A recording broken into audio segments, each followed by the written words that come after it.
Kurth, Here. Natoli, Johnson, Dickinson, Here. Fargo, Here. Nilo, Here. Jones, Here. Shelby, Here. Pillsbury. Here. We have a quorum. This meeting of the Sacramento Metropolitan Cable Television Commission is being videotaped in its entirety. Will be cablecast without interruption on Metro Cable 14, the government's affairs channel on the Comcast cable system. Today's meeting has been cablecast live and will be repeated Saturday, November the 6th at 12 noon on Channel 14. A VHS copy is also available for checkout from any library branch. Members of the audience wishing to address the board should fill out a speaker identification form located on the back table and give it to the secretary here at the front. Please speak in the microphone when addressing the board and state your name for the record. And as we proceed today with items 2 and 3, we will take those two items together and hear testimony at one time. What we're asking for, each person will be given a maximum of 3 minutes, and at the end of the 3 minutes, I will make sure that you're cut off. So have your statements organized so when you come forward, you make your statement for the record. And if the speaker before you, if you agree with the speaker before you, we don't need to hear the same testimony. I think we got some decent, intelligent politicians up here who can understand what the issues are about. Pretty generous. So let's. That might be a leap in logic. Pretty that was generous. too much logic. Yeah. Okay. So anyway, let's remember we have a time frame today. We're trying to. This building is slated to be used at 5:30, so I think we can get through this issue by then and be out of here. Any questions from any commissioners? First item today is staff report back on the RFP process. Mr. Chairman, members, good afternoon. At the commission meeting in October, you delegated to a subcommittee approval of the RFP for Metro 14's video file server. And as you can see from the staff report, the subcommittee met last week and we approved the RFP, the contract's been let, and we're moving forward. I have one action item for you to follow up on that, and that is in the budget process, we scheduled no ancillary equipment or routine equipment for Metro 14. One, pending to see how much the video file server would cost, and two, once we knew its configuration, we knew what we would need to do in the back room for that. So this is not a budget item in the sense that I'm asking you to appropriate funds or approve expenditures. I'm asking you just to approve the equipment schedule. This is a routine and ancillary fixed asset schedule for $9,500. This lets us do what we need to do to get ready for the equipment. By the way, the equipment, the RFP award was for $155,600, considerably less than the $250,000 we had estimated, and that will allow us to come back to you sooner with the next phases of our master plan. With that, I recommend the staff report. Good. Is there a motion? So moved. Second. All in favor? Aye. Opposed? I would also like to thank Commissioner Collins and Commissioner David Jones for working on behalf of the Commission in terms of this process. So thank you very much. My pleasure. Now it's time for item 2 and 3, and I've asked staff to give a brief presentation followed by legal counsel, and then we'll proceed with taking testimony. Thank you, Mr. Chairman and members. With your permission, I'd like to begin with first the discussion of the issues of legal authority and ask Harry to lay the foundations there on what we have before us today and what the options are for you as we move forward. So Harry gets the first chance at that. Okay. You have a memo in your packet that talks about this, so I'll try to be brief. What's before the Commission today is a request by Comcast to incrementally roll out its at-home service and to waive that universal requirement in your franchise and licensing document. That requirement says that there should be universal service to all subscribers within the franchise area, and any deviation from that would require the approval of the Commission. This Commission has historically allowed Comcast and its predecessors to roll out new services incrementally so long as it's done in a balanced socioeconomic manner and that they promise to finish the rollout. And so item 3 that you have in your agenda packet today is Comcast's request to incrementally construct and roll out its at-home service over a 12-month period. That request triggered discussion in this jurisdiction on the OpenNet issue. And OpenNet is a highly contentious issue. It's in the courts right now, as the Commission is aware.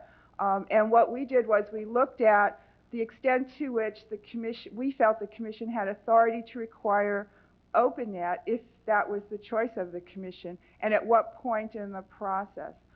In looking at universal service, because Comcast doesn't have any obligation to go forward with a phased rollout, it was our belief that the universal service waiver did not provide a good vehicle for implementation of OpenNet. Because if you did go forward and say today, we want OpenNet as a condition of waiver of universal service, all Comcast has to do is say no thank you and wait until they're finished building, which will be several months from now, and turn it all on at once. And so we didn't think that the OpenNet issue was part of the universal service issue. Now, that doesn't mean that the Commission lacks authority either in the near term or the long term if it's your choice to go forward. One authority is your general police power authority to adopt new regulations that apply to all your licensees and franchisees. You have that authority. You've done it before with customer service. If you want to take that on, you can take that on. If that's the Commission's direction, we would bring back the appropriate documents to do that at a future meeting. That's the position that Broward, Florida took. They decided they wanted OpenNet, and they used basically their police power authority to go forward and impose that. They are currently in litigation on that matter. They were sued within days of imposing that requirement. The other time when OpenNet has become an issue is at transfer of the franchise. And as you know, we've been told to expect a transfer of this system from Comcast to AT&T sometime within the next 6 months. And the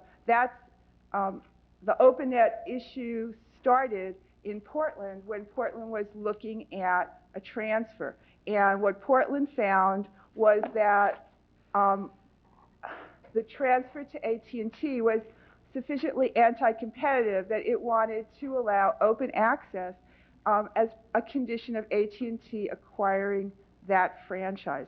And so they imposed the condition of OpenNet on the transfer. That went to court. It's in federal court right now. The district court agreed with Portland. They said a local agency has the authority to make that determination, that OpenNet should be appropriate in its jurisdiction as part of a transfer. That case is now before the Ninth Circuit. It's been briefed. It will be decided in the near future. It's on its way to the U.S. Supreme Court, I believe. So that case is going forward. You filed an amicus brief on behalf of Portland on the preemption issue. That was before you last time. So the issue of OpenNet as part of transfer, I think, is a solid, good issue right now. It may be determined by the courts. It's unlikely, I think, to be determined fully by the courts before a transfer comes to you next year sometime. It may eventually go to the FCC or Congress as an issue.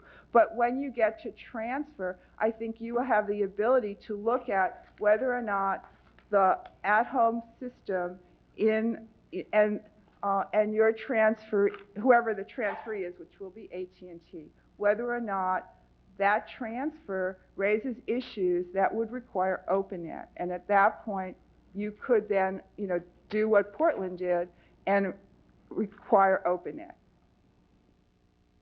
That's an issue, I think, for the future.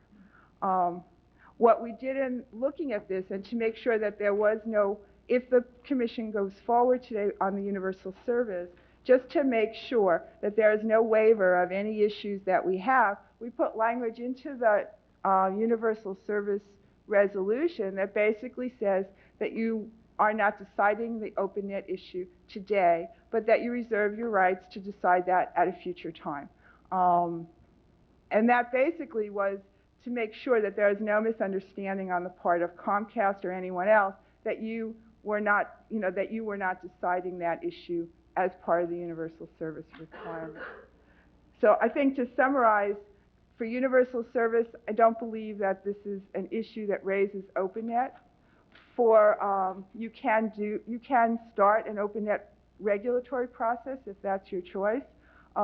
You can consider OpenNet when the transfer comes before you at some point in the future. And I guess that's the quick summary. I would turn it over to Rich unless you have any questions. Any questions? Rich? Your staff has not been shy about bringing to you recommendations for regulatory intervention.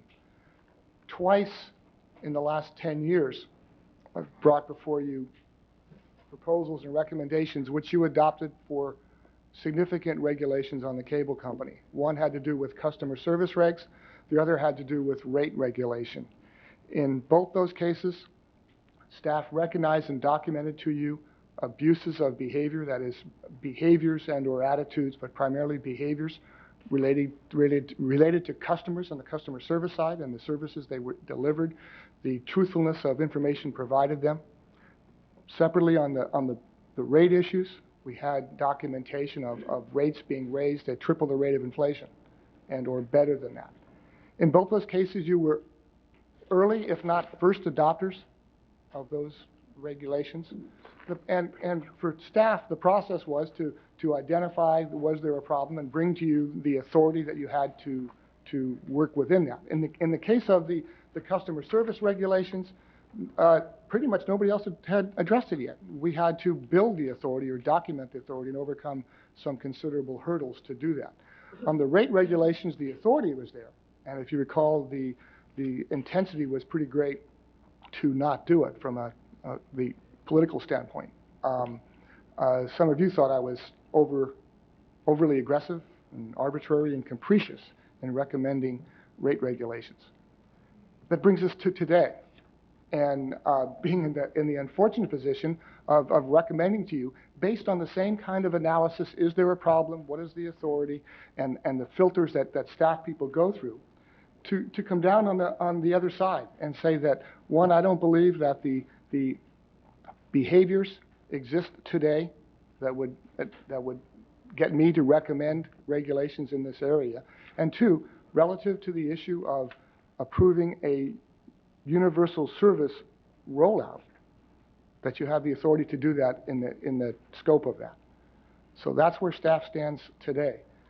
The OpenNet issue, in my opinion, is, and I've said it in the staff report as best as I can, but it is really an issue between mega corporations at the current time vying for two things, or looking at the competitive marketplace in two areas. One is broadband, and that's the one that we have today. And that's, as I tried to inform you last meeting, that's about billions of dollars of new revenues that will be generated nationwide as broadband services are deployed, and who gets there first, and all the issues that go with that. And then the second part that is really part of this that I think brings some of the intensity that you tell me you've been feeling over the last week or so. So this has to do with potential competition for POTS, for plain old telephone service.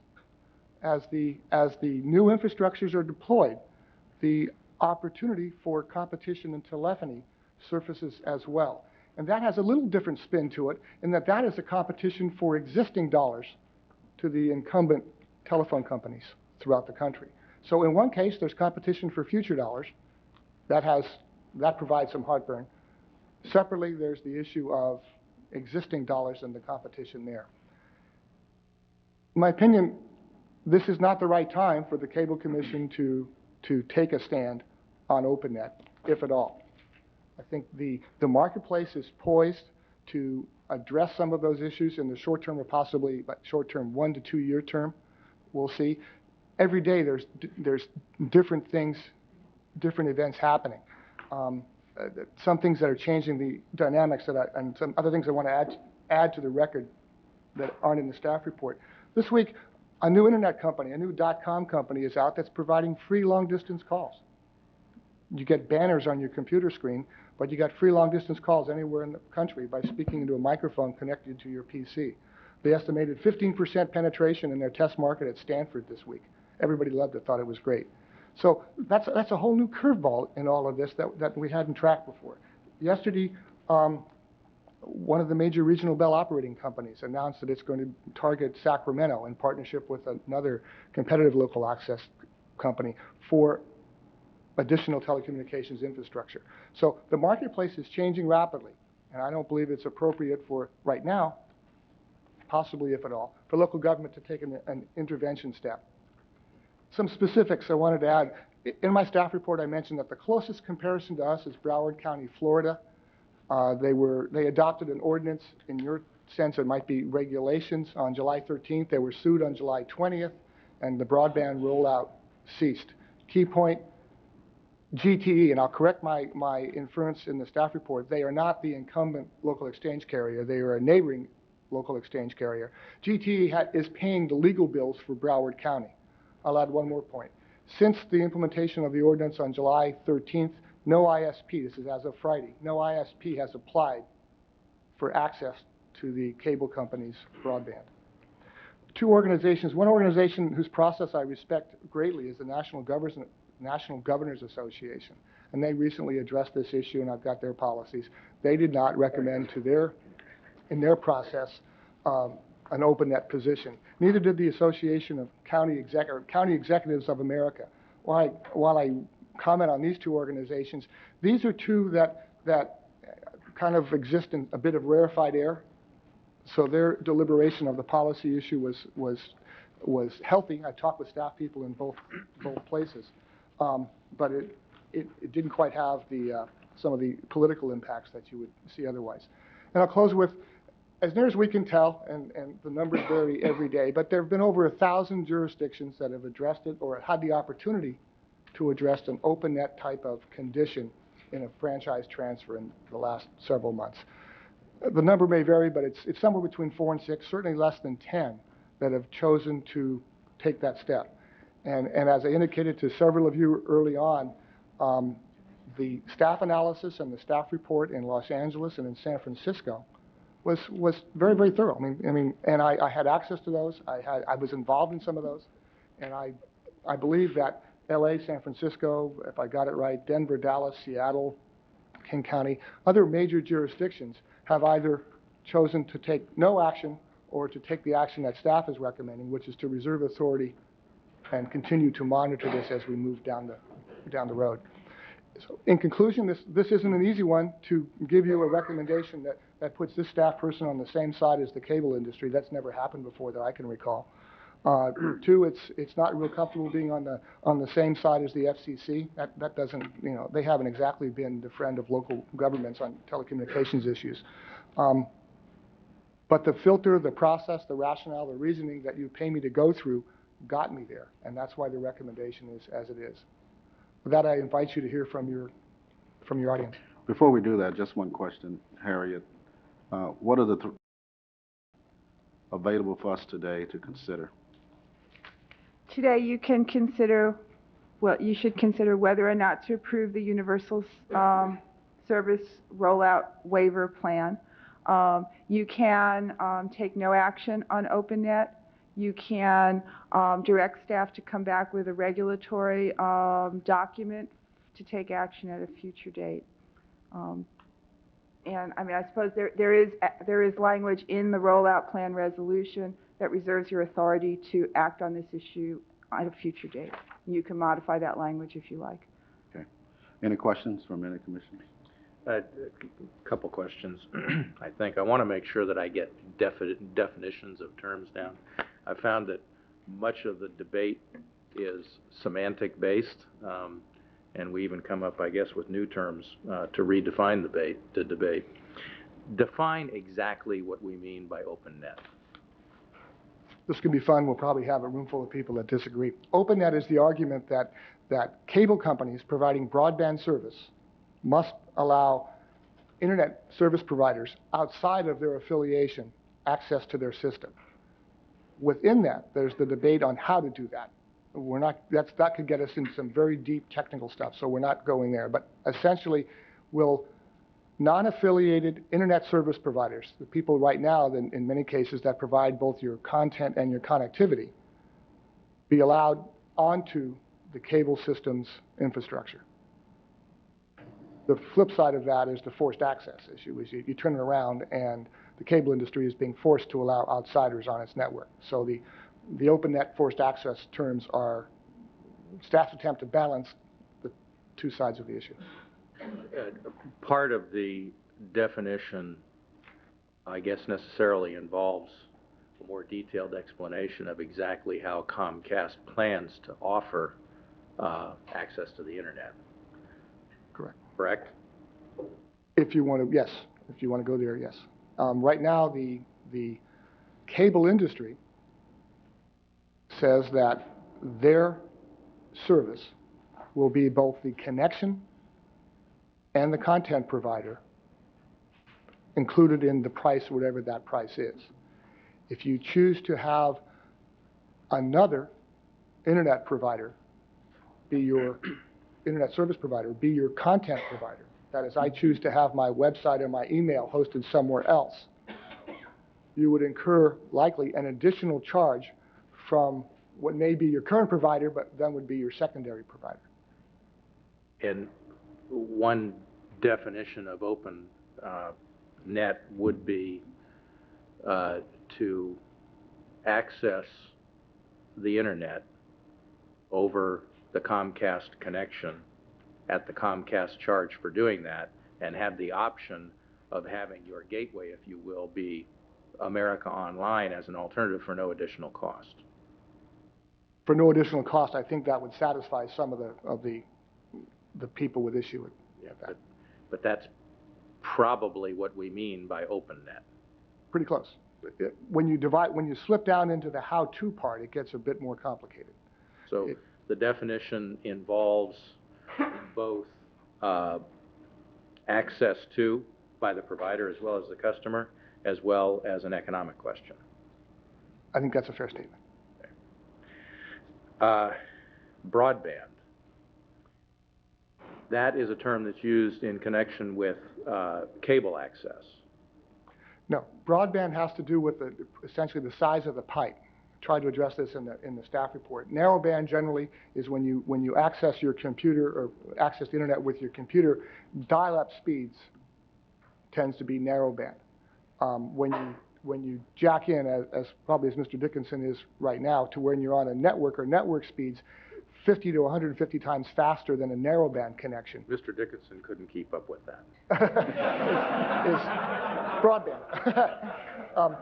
I'm way ahead of you. You have on this I know what you're going to say an hour from now.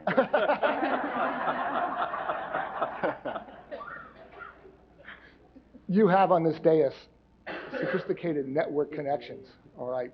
I like to think that your CIO is providing those to you. You are not going through a dial-up connection. So the issues become time and does the communications match the functionality of the laptop and allow you to move things down the pipe.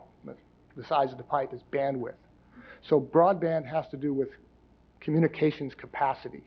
And I don't believe there are any firm definitions of where you draw the line, but generally what you get from a dial-up modem, 56K is narrowband, and as you get above that, you're into broadband. But this is significantly above that. Okay. So it is, more simply stated, the speed of access and the speed of response in your internet. Speed and volume. Speed and volume, right. And currently over the phone line, the access is the equivalent of a narrowband because of the limitation of the infrastructure. Essentially, yes. On a POTS line, yes. But the industry is rolling out each day different options, different alternatives. I don't want to imply that I'm not interested in getting into the debate of the other things that can be provided on a phone line. That's what DSL is. And I tried to address that in the staff report. But yes, in the infrastructure on plain old telephone service, on dial-up service, has some limitations. There are new technologies, new ways that are allowing the telephone system, primarily called digital subscriber lines, and some new ones, even newer than that, coming out, that allow broadband on the old system. That helps. Okay. Again, things are changing all the way through. Likewise, there's some interesting rollouts on the wireless side. Wireless is not predicted to be as big a provider as cable and telco-based, telephone company-based broadband. But the wireless services and systems are certainly ramping up faster than many of us thought. Okay. I think I understand, and I'm sure everybody else here understands too. Those are the only questions that I have for now. And Mr. Dickens is going to tell us what I'm going to say an hour from now. I know he knows. I know what you're going to say next week. First- And the week after. First we got Roger and then Rob. Mr. Chairman, thank you. I just had a couple of questions, Rich. Perhaps you can refresh my recollection with respect to waiver of the universal service requirement.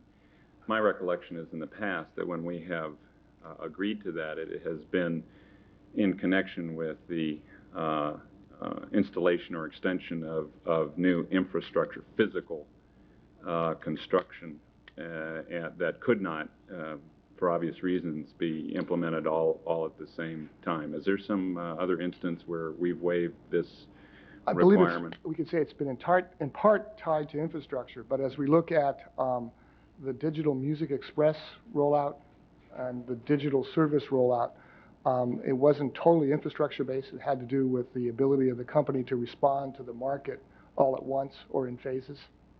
So along the way, the infrastructure had been improved, but the actual service rollout and the phase plan, I'm sorry, digital music and what was the other? the compressed digital tier, and that we went through last year. And there's several others. There was the Flex Pack rollout where there had been infrastructure changes and 4 new channels were added to the system. And so what we were looking at was where the company marketed those upgrades and turned them on and the sequence of those. So I think the answer is both, Mr. Dickinson. Mm-hmm. Sometimes it's tied to infrastructure, sometimes it's tied to service. Okay, and in this particular instance, are you aware of any infrastructure, physical improvements that need to be made in order to initiate the internet access service? Going back to Sacramento Cable Television, to the Scripps Howard entity, they have been reporting to staff and to you for years now, infrastructure upgrades that allow or enhance the two-way capability of the system.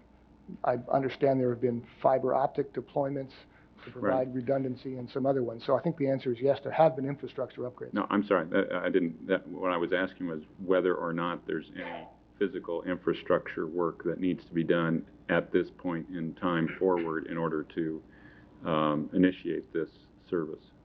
Let Comcast verify. My understanding is that the physical infrastructure work, that which we would think of digging up the streets, is complete. The issue now is placing the electronics in the field and tuning those electronics. To make a cable system responsive to two-way communication, a traditional cable system, is quite difficult.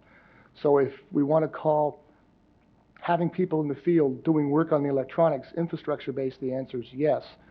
Am I aware of remaining considerable trenching of the streets? I'm not. Okay. But we might want to let Ruth. Sure. As to that former element, what time would it take to put the entire system in a position where this service could be introduced universally as opposed to sequentially? Again, I'll let Comcast speak specifically. In our original discussions, I understood that Comcast thought they could have the entire system activated by mid-year of next year.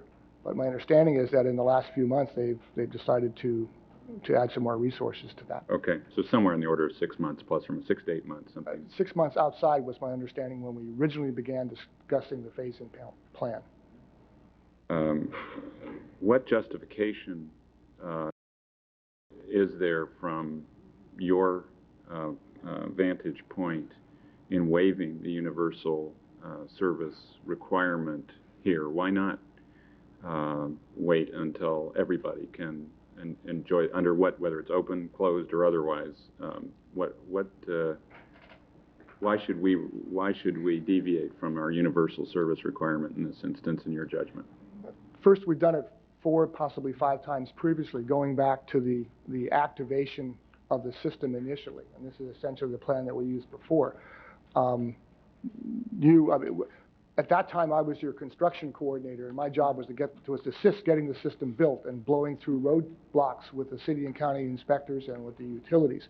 So you were in a hurry to get that delivered to your constituency and agree to a phased activation. Since then, each of the rollouts, each of the other services, things that the company has done, our precedent has been to cooperate with them because they felt they could do it better by focusing on different markets, on individual smaller sectors of the marketplace. So my justification is that is precedent, essentially. We've cooperated with our franchisee in this regard on occasions before. Looking at this one, and I've suggested this to a couple of you, in this policy debate of OpenNet, if we could level the playing field and say to any of the other providers of broadband services, we would recommend holding back Comcast using whatever regulatory authority might be available. If all of you would agree to play on the same basis, that'd be great. I have no problem with that if that's that's the direction of the question you were pursuing. If any of the other providers wanted to agree to customer service regs, to a universal service requirement, one of the big hammers you have on this is that with or without the waiver, when the cable company opts to provide the service, they have to provide it everywhere. That's an obligation they have with the franchise, and you theoretically could take the franchise away if we're failing to provide universal service. Third one would be the cable company is going to pay you a percentage of revenues, of gross revenues on this, and this could be gross revenues that could, in time, come close to rivaling the gross revenues that cable provides now. So you've got issues of leveling the playing field for everybody. And if that were the case, then I could make a very strong policy recommendation to you to require holding the cable company back so that everybody participates evenly. Well, insofar as my question is concerned, your answer is essentially you believe we've done it before and it assists the marketing of Comcast with this particular service. Is that Essentially, fair to say? That's fair to say. Okay.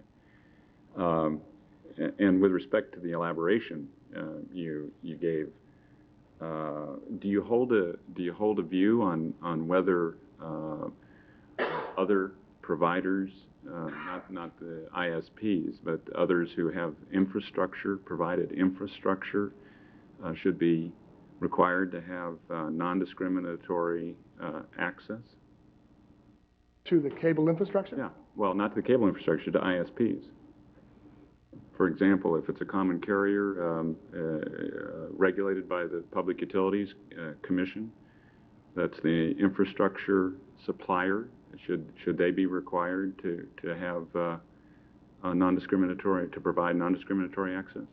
Probably. I mean, if they are a common carrier, that would be the nature of their beast. And should a cable system then be subject to the same non-discriminatory access? And if not, what's the difference between the infrastructure providers? I don't think the difference is between the infrastructure providers. I think the difference is has there been an existence of, does the abuse exist at a level that comes to your attention? So, is it real? I'm sorry, I think if I heard your question right, should the cable industry be subject to the open access requirements?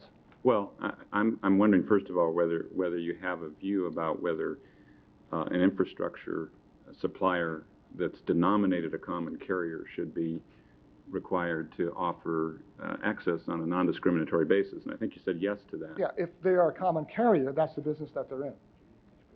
That's really a declaration of a status as opposed to anything definitional by terms of the nature of the infrastructure, isn't it, though?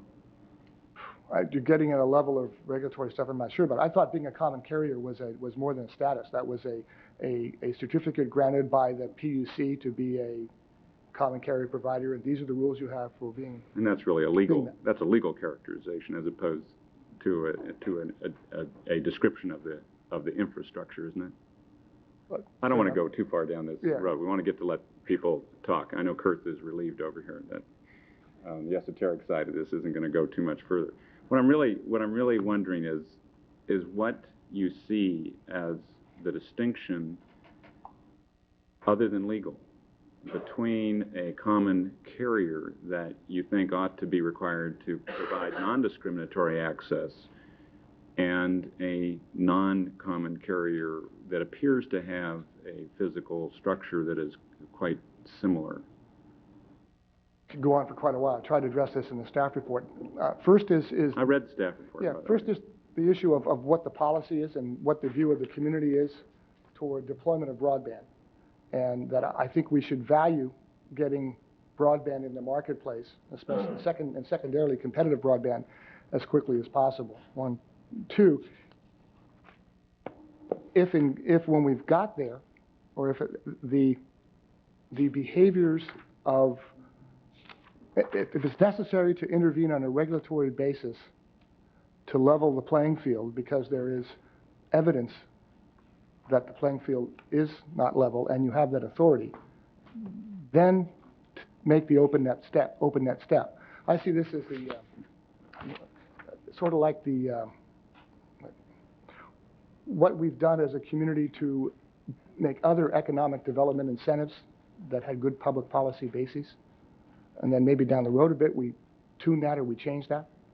That's why I say we should reserve authority. Okay, but it's not a physical difference particularly. Without getting into the technical issues that Mr. Nelos got into, yes, but there are some technical aspects of this that we have to bring some engineers on that make it a bit more complicated. What Mr. Nelos described was one aspect of the OpenNet debate, kind of the click-through one. But there's another aspect that has to do with segmenting bandwidth, taking the pipe and dividing it into smaller pipes.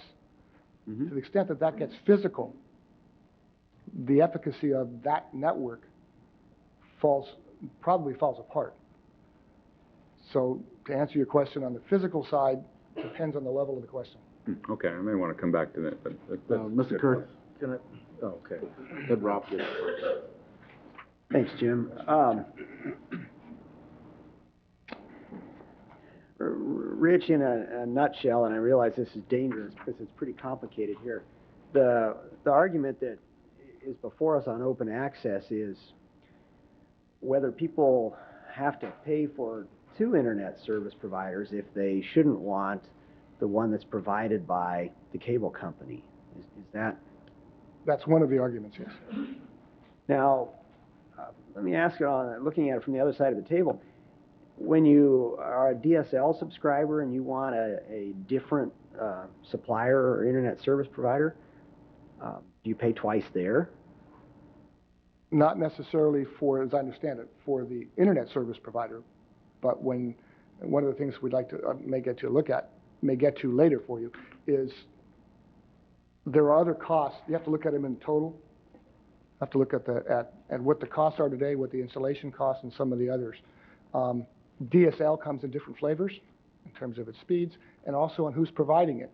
If you get DSL from the incumbent local exchange carrier, it has one set of costs related to it, but there are many entities providing DSL on a CLEC basis, and those costs from that provider, there are additional costs in that. So I answer your question, yes, but you got to look at the whole thing. Okay. There's not necessarily an equivalency provided on the other side of the aisle, is what I'm asking. There's partial. Okay. Let me ask this: the technical rollout issues of open access on the cable system, are those well understood or well known, or are they really somewhat to be decided? I mean, is that a difficult problem or not? It's addressed they are addressed quite frequently in the trades I mentioned earlier. There are some technical difficulties in getting a cable system to be responsive and reliable in a two-way mode. A cable system is essentially a megaphone, and in our case, it starts at 13th and N, and it shouts out throughout the county. It has, as constructed, it had very little capability for a return path. Although initially, and I have to remind you all, that was some of the things we lost in the cable television lawsuits of the late 80s. So bottom line, yes, there are some significant technical issues in making it work. Okay. Such that it would delay introduction of of the cable modem system? Could it? Yes. The cable industry has been responding by perfecting their process.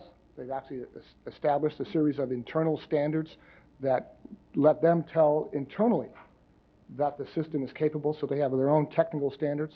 I reported to you in the staff report that in the Bay Area, they ran into technical and customer service problems with the product there, and for 90 days, they stopped connecting new people while they debugged it. This is a new product, but would it delay things? As I understand it, that with the manpower to do the tuning, the deployment process would not necessarily be By requiring open access? Open access is a different issue. Open access, I'm sorry, that's the one I was getting to. I'm sorry, okay. Open access could have, the system's up and running, potentially it could have no impact or tremendous impact depending on the methodology, the modality of how the policy were implemented. Again, one is this issue of clicking through to another internet service provider and what you pay to do that. And that would be using the cable systems network to click through to your own independent internet service provider. That one's relatively easy. The other one, which gets at dividing up the pipe into smaller pieces, and co-location of facilities and overall degradation of the throughputs, gets very significant. And I could get into it even deeper. The cable industry architecture is unique to internet connectivity. Their design is something very special in the way they move the bits across their local and national networks. And you know, there's questions now. If an outside internet service provider was allowed onto the cable system, would it go through a traditional path or this special different path with this caching architecture? So a lot of the answers are, it depends. Oh, okay. But would it be the prerogative of this board, if we wanted to address that issue, of simply adopting a unbundled charge for the internet service provider and allow folks to only pay once for the provider over the cable system? I don't think you could get at it from a charge standpoint, correct? I don't think you could touch the charge standpoint. You could have policy and probably regulations related to engineering, but I don't believe you can touch, I'm very comfortable, you can't touch charges. To the extent that it's a cable service, which is why we're here today, the federal government has preempted rate regulation except on basic service. Okay. Last question then on we have as a part of our agreement with the cable company several service requirements, customer service requirements. Do those apply in the case of the internet access service? I mentioned that in the staff report. That actually was the reason that we didn't bring all this to you in part last month, is that we were working through that. If the cable company adopts the resolution before you, or if you approve the resolution, the cable company signs the certificate of acceptance, we're making very clear that the customer service regulations which apply to cable also apply to the internet side. I'll remind you that in the city of Fremont, they didn't do that. They had to back up and adopt those regulations and go through a process separately. In my staff report last month, I wanted to have those I's dotted and those T's crossed. We spent a fair amount of time working through that. We've had to make some changes, or we've negotiated some changes, and while we're not 100% complete, we are at 95 or 98% at the staff level of telling you that the I's are dotted and the T's are crossed, and the answer is yes. Okay, thanks. I believe we have one more question. The one that I forgot to ask before, I apologize. Is broadband service inherently either easier or better, whatever other descriptor you want to use appropriately, easier or better provided by cable versus telephone lines? Don't know. I mean, I'd have to say, I'll duck this one, it depends. There are a whole scale of factors. The telco-based system has some restrictions from a consumer perspective, has some limitations on its depth and reach. The cable side has some limitations on its throughput. The cable system broadband can degrade the more people are on it all at once. The telco system doesn't have that, but it doesn't have as much reach. It doesn't have universal service. It really depends on who you are, where you live, what your needs are, and what equipment you're running. So I've got to give you a pretty vague answer there. That, it kind of gets at the complication of the more esoteric points that Roger was talking about. The issue, the questions vary because the issue varies at a legal level, at a physical level, that is the infrastructure offered, getting to the question that I just, the infrastructure involved, getting at the question I just asked, and at a commercial level, that is basic, what's the basic service that's being provided in the first place, which differs based upon whether you're talking about cable or telephone. But so I guess my question just further complicated the other questions. In time, if you like, we could get there. In previous meetings, I've brought to you and discussed options for video service, and we talked about satellite, and we talked about wireless, and maybe down the road we could bring in some demonstrations and let you get a look, touch, feel, and also talk about costs and try and answer that. But I can't give it to you now. I honestly don't know, and could probably fill the room with engineers and not be able to decide. Okay, we have one more question from Don Natoli.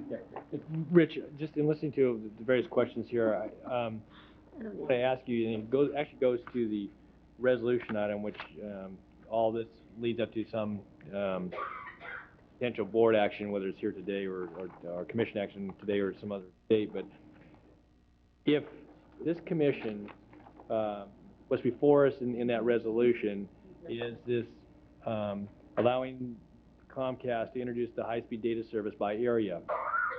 We're going to do the entire system all at one time. Kind of goes to some of the questions both Mr. Dickinson and Mr. Neal were asking. Could they do that without request for a waiver? Yes. And then what about the issue that's brought a lot of the folks here today, then, this issue about open access or forced access and so forth? Does that become moot because they can then go ahead and introduce the high-speed data service all at one time and charge whatever they want to charge and have whoever they want to provide the internet service? Is the reason the issue is before us is because they're asking to do that in a phased manner versus doing it all at one time? I'm just trying to understand the essence of what brings the resolution here to is this request for the waiver to allow them to introduce it over a several-month period versus The essence is that some people believe that you should intervene in the waiver process to invoke open net conditions, and your staff has advised you that that's ill advised. I read your staff report. I understand that. But to say is it moot? No. Staff believes that you have alternatives, and the ones that Harriet explained under the authority. One is you have regulatory authority, that if the commission so directed, you could adopt regulations in this area. Or two, the one that staff feels most comfortable in is addressing this issue in the context of the transfer. But if we said no to the waiver, then it would require either additional action through then direction to provide further regulatory, language and direction by this body, if that's what we so chose, and or at the time of transfer. But I'm just saying if we said no to the waiver, that doesn't say no to Comcast, you can't introduce this service.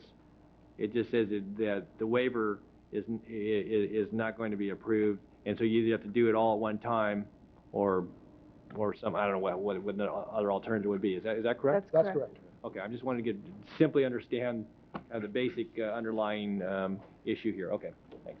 Any other questions? Well, I ask Ruth Blank to come up with the request for the waiver, universal service waiver. So I think actually.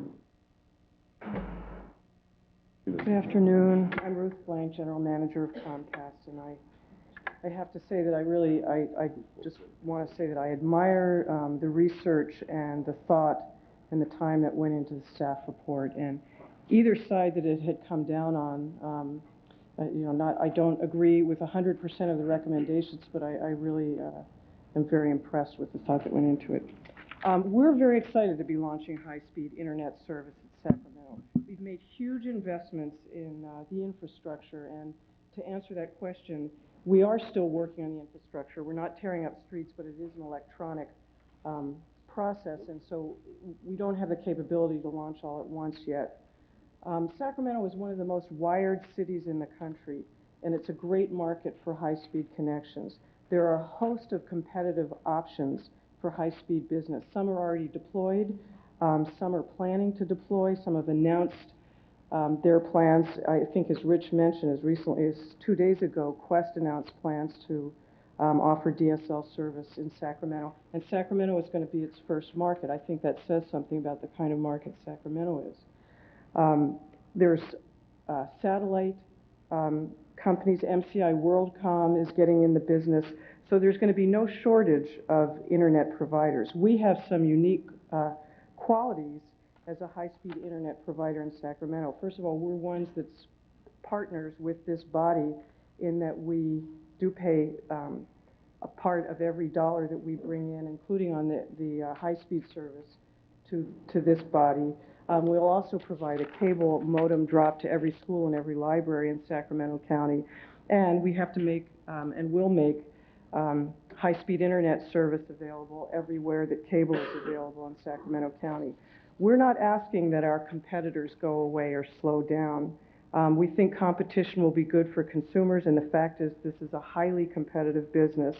And the different options offered will make it possible for consumers to choose what's right with them. We have a business model that we're proud of, that we think is a good one, and others have other business models.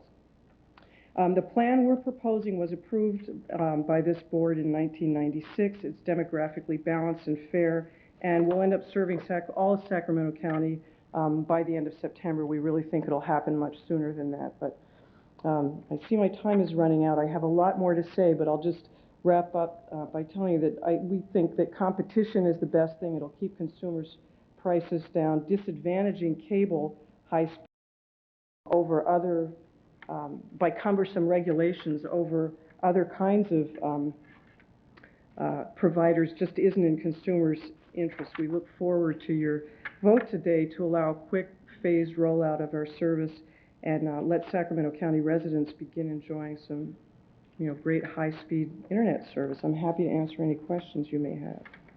Any questions? Roger. How do you plan on offering the service? That is to say, what option does a subscriber have? How would he or she sign up? And do you have any idea at this point as to costs? Well, yes.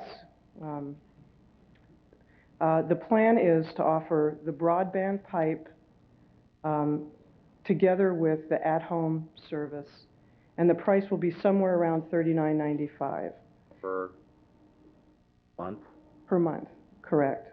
A consumer is free to use other ISPs in addition to that. And it's all you have to do, for example, with AOL is click on the AOL icon. You can bypass the at-home service altogether and have a high-speed connection to the internet through AOL if you so choose. No modification of the price for another ISP? No modification of our price, no. But the other server charges you, though. David. Roger, sorry. Go ahead, that's fine. Hi. Hi. There's some language that's been proposed by our staff that would reserve this commission's ability to impose open access at a later date when we deal with the franchise transfer. I'm interested in your views on that language, and in particular, there's been some other language proposed that would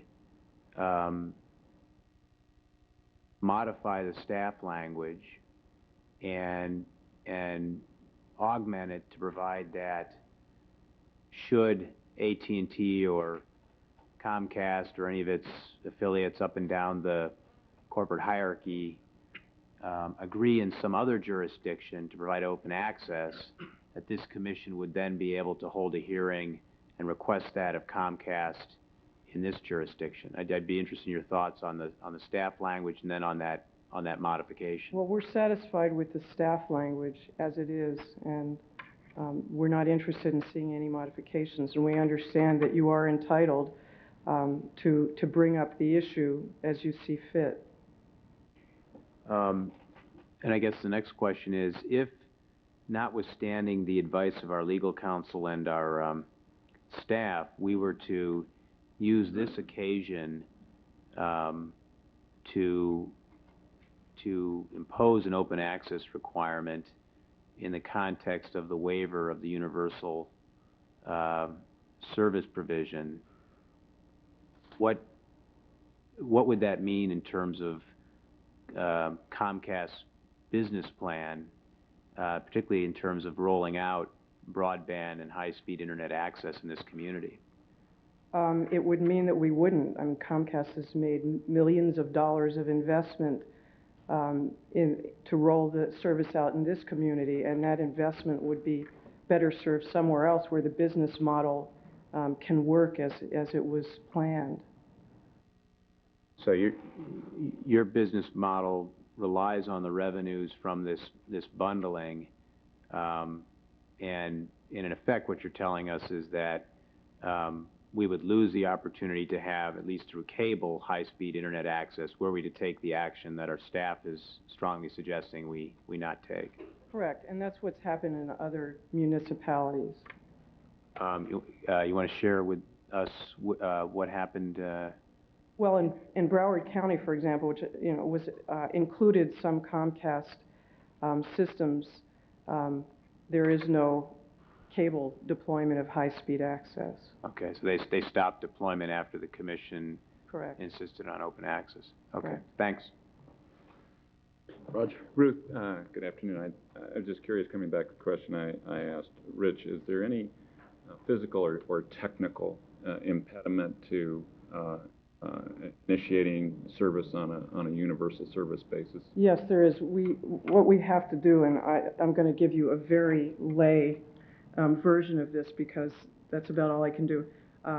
We have to put modules, electronic modules in that go to the other direction. We have them going one way. You guys, I'm sorry. I'm apologizing to our technical people. We have them going one way. We have to be able to send the signal the other direction. You have to show up within a 4-hour span now, so I noticed that they're out there. They're all here for at least another couple hours. But the other thing we have to do is then test that signal and make sure that it's clean and that that it's not going to provide data interruptions. So yes, it is a physical process and a technical process. And to complete the entirety of the system would take about 6 months. Is that a fair estimate? Well, we're saying by September. We think we can do it sooner than that. But weather, et cetera, can interfere. Next September. Mm-hmm. Oh, okay. You're saying a little longer than 6 Yeah. months then.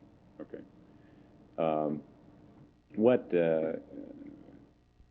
is your best estimate of cost to access alternate ISPs to at home through Comcast? I honestly don't. Well, you wouldn't do it through Comcast, but you'd have a separate. What would the cost be to use your lines and get to another ISP? To use our lines to get through another ISP? Yeah, I mean essentially not to use at home, but to use an alternate ISP. Well, we're not. At this point, we're not opening our lines to provide an alternate ISP, but if you wanted to have our broadband pipe and put another ISP on top of it, some of them are free. So in some cases, you wouldn't have to pay anything, and in other cases, the cost is, for example, AOL has a $9.95 fee that gives you email and chat and other capabilities. But you wouldn't go through Comcast for that. I'm sorry for misdescribing. I'm just getting at the point. The argument is made that even if you have Comcast infrastructure that you're using, you won't be limited to using at home. You'll be able to get to other ISPs, so to get to the broadband capability. This has been instituted in other other places around the country. Is that right? That Comcast's online service? not Comcast, but the technology has been introduced with cable systems, with a closed access system for internet access. Is that right? Correct.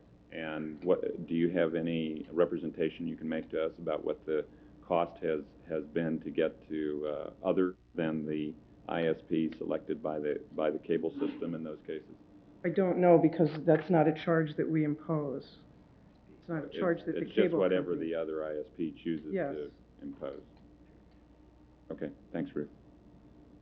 Ruth, I was not on in '96, so I don't have a copy of the rollout plan. Has that been made available? It's essentially the map, and then the time is attached to the timing is attached to the staff report. Just one additional question. The $39.95 cost, is that for the internet access through cable, That's for the speed and the internet access, correct? in addition to basic cable that's... Yes. Well, you don't have to be a cable customer to take the high-speed service. Will there be any opportunities for one of the issues in this access, digital divide, making sure that poor communities have access?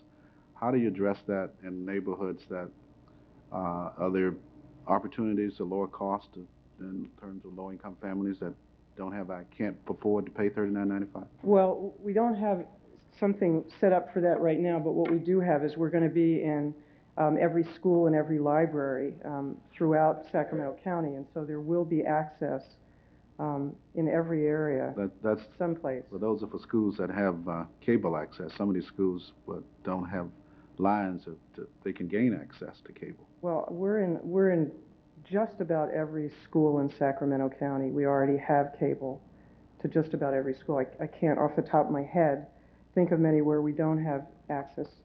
Liz Rhodes would probably know if there are exceptions, but we're pretty pervasive. Okay, any other questions? Yes. Go ahead, Al. I just have one quick question. The cable that currently comes into our homes, will that have to be changed? Will there be an additional installation charge? There will be an additional outlet put in to your computer to make sure that there's adequate signal, and there will be an installation charge, and it will often be reduced, I'm sure. But it is the same cable type. You aren't running... We're using it at the same plant, yes. Yeah.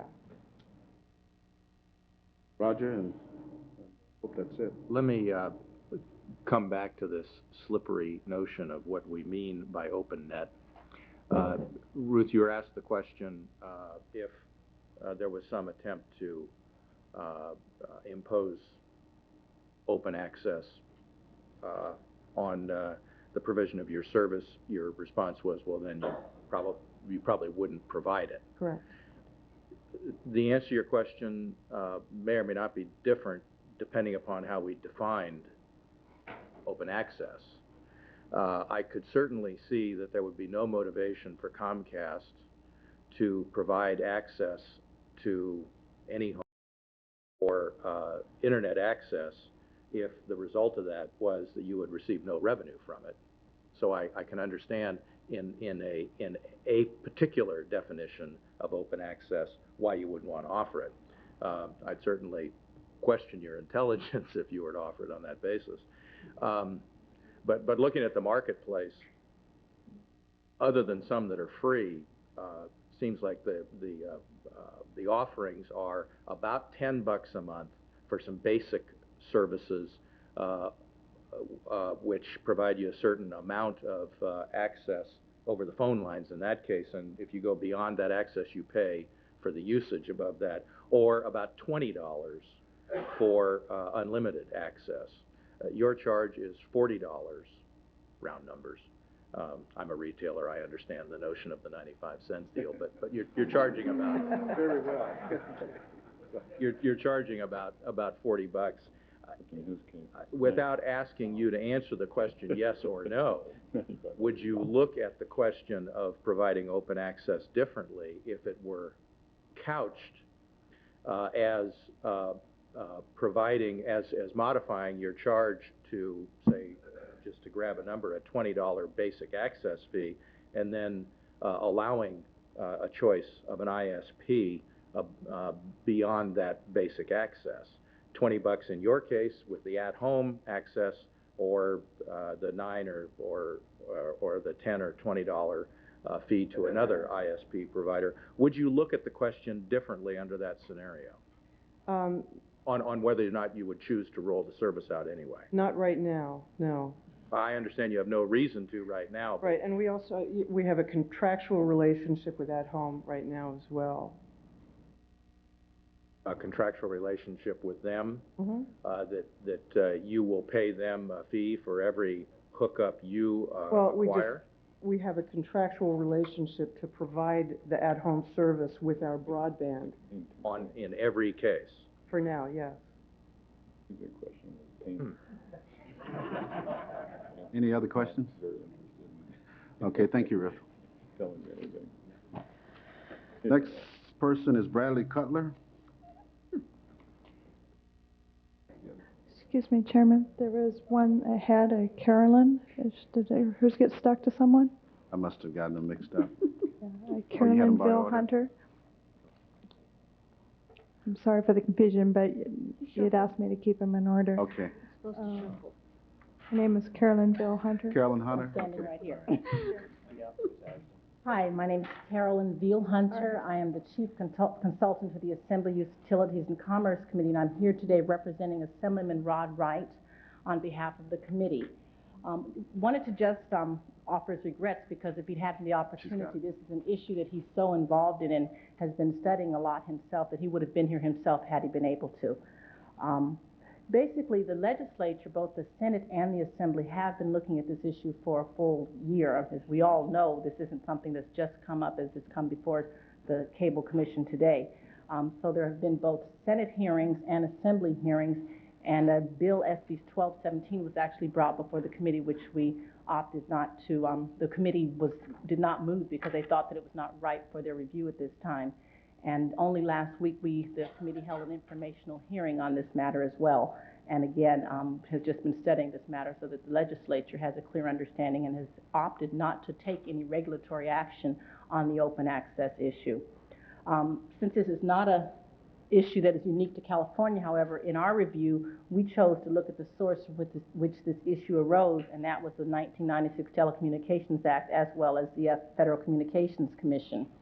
What the Assembly found in our review was that the FCC had taken a deliberate step not to implement a regulatory rulemaking regarding the provision of broadband services over cable services. FCC Chairman William Kennard has indicated that it is his view that one of the greatest benefits to the growth of the Internet was the FCC's decision not to impose regulations on the industry 15 years ago. 15 years ago, that decision was a deliberate action which has resulted in growth of an industry which no one could have predicted at that time. With respect to the AT&T merger, Chairman Kennard further indicated that the FCC again made a deliberate decision to approve the merger without imposing any conditions that they open their network. The arguments you're hearing today have been heard before the state legislature, and the legislature opted to take the same approach that the FCC has, and that's a hands-off approach. In our hearing only last week, we heard from multiple players in the industry as an indication that the type of competition that has evolved in the provision of broadband services. For example, Pacific Bell indicated to us that they'll be spending over $1.5 billion to roll out broadband services to residential customers in the future. One high-speed data provider indicated, who was before our committee in April, indicated that last year he had the ability to access only 3 million customers, and as of the hearing last week, he could now reach 14 million homes. Wireless providers shared with us the provision of broadband over their network is now a reality, and representatives from the satellite industry again said that that service would be available through them in the next couple years. So basically what we have found is that there's lots of choice. And even further reports indicate that even with all these choices, up through the year 2000, the primary manner in which consumers Ms. Hunter, your time is up, so thank you. Thank you. Next is Again, Brad. I would like to just in closing say, on behalf of the legislature, I would urge you to follow the FCC's action and the state legislature's lead and not play a role in creating a communications chaos. Bradley Cutler.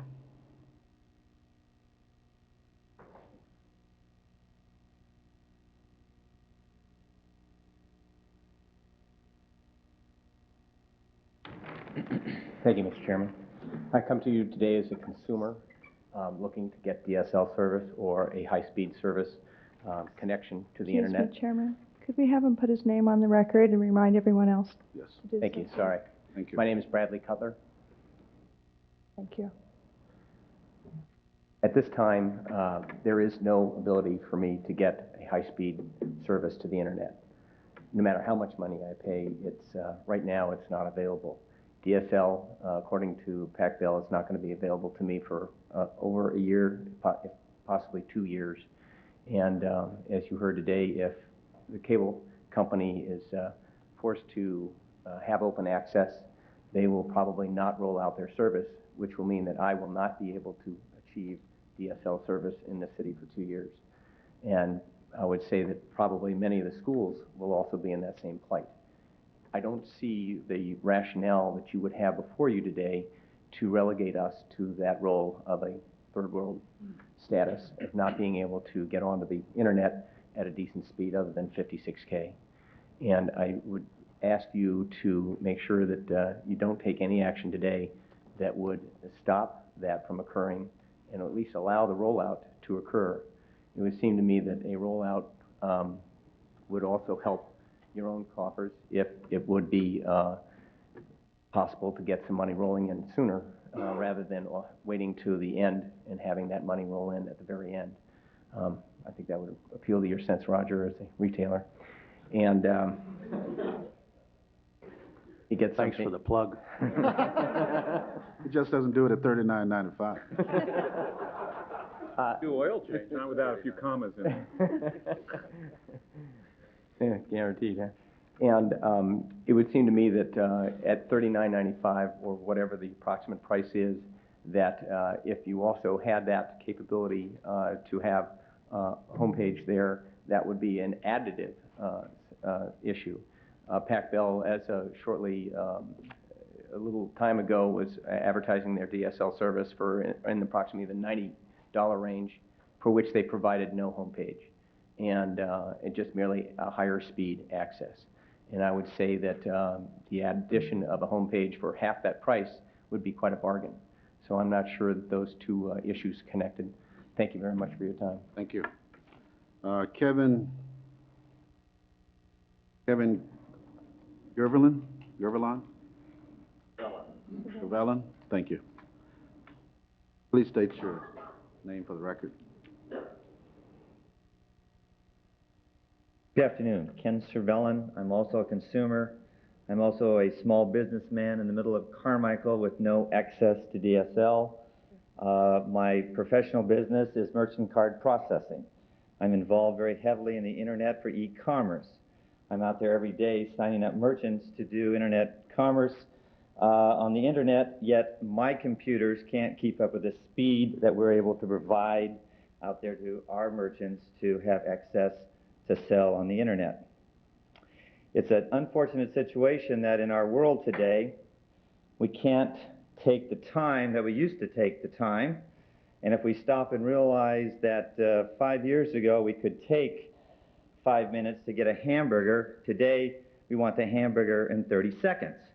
Well, today in the internet world, we have to have access at a faster speed. My secretary said to me, can we get 2 computers here so I can work on 2 different computers with 2 different designated lines so I can have my job done more successfully in a faster fashion of time? I said, no, I'm not going to buy you another computer. I'm going to hope that the Board of Supervisors realize we have to have an open access.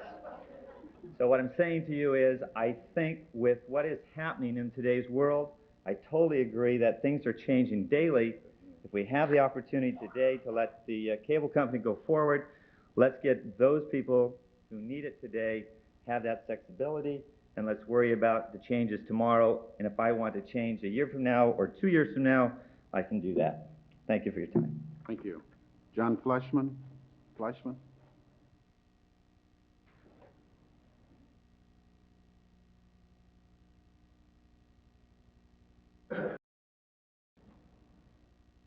Mr. Chairman, members of the Commission, my name is John Fleischman. I am a Director of Instructional Technology and Learning Resources at the Sacramento County Office of Education, and I'm also a member of the Executive Committee of the Sacramento Educational Cable Consortia. SCOE, the Sacramento County Office of Education, currently provides internet connectivity for 95 districts throughout a broad region. We provide internet connectivity for 15 of the 16 school districts here in Sacramento County. And we've been a major internet service provider for more than 5 years. And that service has also included support for the districts in terms of connectivity. And many of the smaller districts desperately need that kind of service in terms of supporting with their internal wiring, with the routers and hubs and various kinds of wiring that's involved in internet connectivity. As educators, we strongly believe that the internet is an incredibly powerful tool for education. It has tremendous potential for distance learning, has tremendous potential for building new types of communities and building collaboration that hasn't been possible before. And we believe that it has tremendous potential to connect the public to education in new ways that haven't been possible. One of our greatest priorities in the past has been connectivity for the districts, but our biggest problem has been the sheer cost of high-speed connectivity. We look forward to the lowered costs of digital subscriber line and what cable connection to the internet can offer. And what we would like to do actually is to get out of the internet connectivity business. We've done that as a county office because it's an economy of scale kind of function. And by buying a bigger pipe, purchasing a bigger pipe into the county office and then distributing that back out, we've been able to lower the cost. But we welcome certainly the competition, and we welcome new ways of bringing connectivity to the schools. At SECC, we have a vision of the new ways that the internet can be used to enhance and augment the instructional use of video. Video has limitations in terms of an instructional tool, but the internet can provide true interactivity and real-time interaction. So currently all of these schools do have cable connection, a connection to cable. And there are many schools right now in Sacramento that do not have internet connectivity and may not have internet connectivity for quite a while. So both the county office and the Cable Commission heartily embrace any efforts that will result in the most equitable and most expedient path to broadband connectivity for schools throughout our region. Thank you. Mike Badley.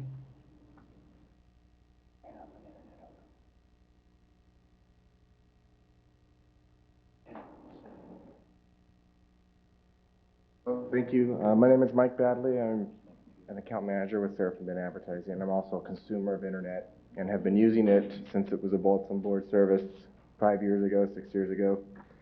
I think the main concerns that I have in the open policy for Comcast is that they won't roll it out. I think that's echoed over and over here, so I won't get too far into that. I have DSL service in my business. I have 56K service at my home. As my world in the advertising and marketing arena increases, now that I'm not just servicing a local market, I'm servicing a regional or a national market, I'm expected to have these technologies in my possession and be able to talk about them and use them. And I think that anything that would help increase the ability for Comcast to roll out this at a very affordable price would be greatly appreciated, at least from my standpoint. And I'm sure there's a lot of people that are going to say that here today. The only thing that I think gets confused here a lot is that the two issues that seem to be coming up frequently here is that you have the connectivity to the home, and then of course you have what service provider you're going to use out. I think Comcast offers a high bandwidth capability to the home and let the consumer determine what they're going to do with that bandwidth once it's in the home. I think that's probably the best way to set the pace for the market. Thank you very much. Thank you. Next is Max Armax.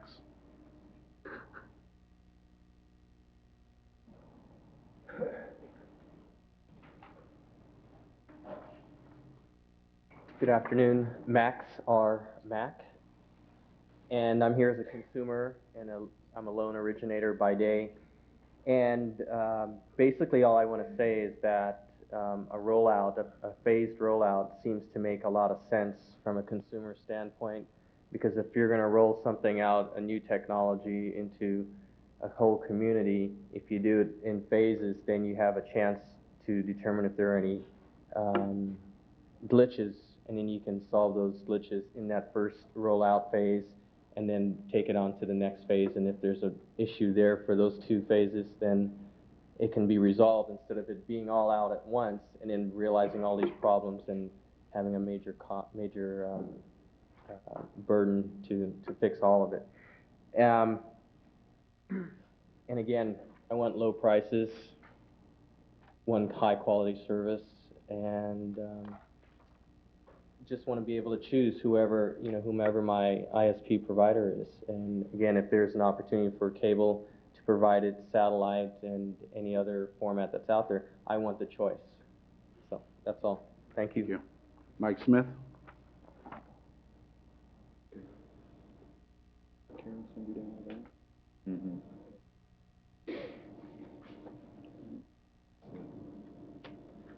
My name is Mike Smith, and I'm general manager for a company called Zealand.com. We are an internet application service provider, and we provide small and medium businesses with over 160 different business applications over the internet. I just wanted to say that I've been involved in information technology for over 17 years, and I've found that when you introduce competition in any market, it leads to reduced costs, improved customer service, and enhanced technology. So, as a general manager of an internet applications company and as a citizen and consumer in Sacramento County, I believe that actions that make broadband service available to all homes and businesses in Sacramento County is the best policy, and that competitive broadband service should be a priority in Sacramento County. Thank you. Thank you. Dennis Mangers?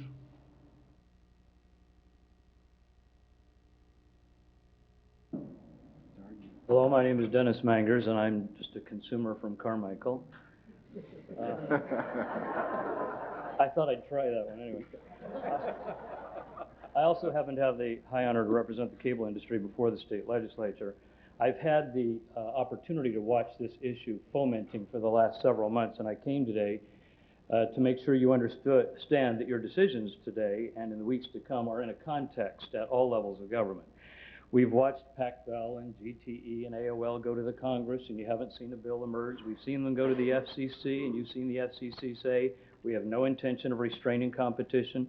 We've seen them go to the state legislature. I was there. I can tell you they convinced a senator, a brand new senator, they ought to raise this issue of forced access on the cable industry. After 3 exhaustive hearings, not a single legislator would even second the motion. Why? Because the state legislature of California wants broadband access to be done as fast as possible, as competitively as possible, because they want the state's consumers to have choice and lower prices. And that's what happens when you have open, robust competition. Furthermore, I can tell you from experience that those state legislators took the time to go sit down in front of a computer. And when they did, a computer supplied by a high-speed cable access modem, they found that there was nothing closed about it that needed to be opened. If you wanted to use an ISP other than one bundled with a high-speed distribution system from the cable, you just click to the one you want. Right now, if you did that, the prices, if you signed up with a phone company for DSL and you decided you wanted some other ISP, the price would be just about the same as the cable company. But I'll tell you, if you pass this waiver and you let cable roll out its infrastructure and you introduce a competitive source in this community, DSL is going to be rolled out, as they put it, pronto. And wireless is going to roll it out pronto. Satellite delivery systems are going to roll it out pronto. And soon, within the next 2 or 3 years, fellow Sacramentans, fellow Sacramento County, you're going to see some of the most dynamic competition you've ever seen in your life. From your cable operator, you're going to see a franchise fee. You're going to see drops to every school and library. You're going to see bridges across the digital divide. I don't know what you're going to see from the other people. Whatever, my strongest advice to you is take the lead of San Francisco, Los Angeles, the state, the Congress, the FCC. Don't restrain one competitor over the others. That's the motive of PacBell.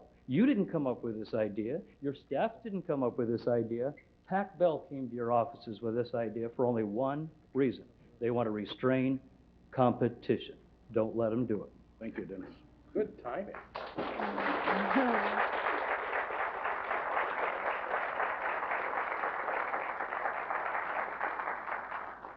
We're not here for entertainment, so please, I would hate to have to ask you to leave, so let's be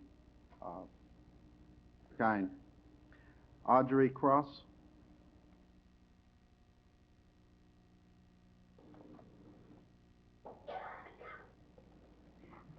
Good afternoon. My name is Audrey Krause. I'm here representing Net Action, which is an internet advocacy organization. We agree with the FCC and the state legislature that we don't need to be regulating internet access at this time, and we oppose forced access at the local level and the development of a patchwork of regulatory structures that will confuse consumers more than anything else.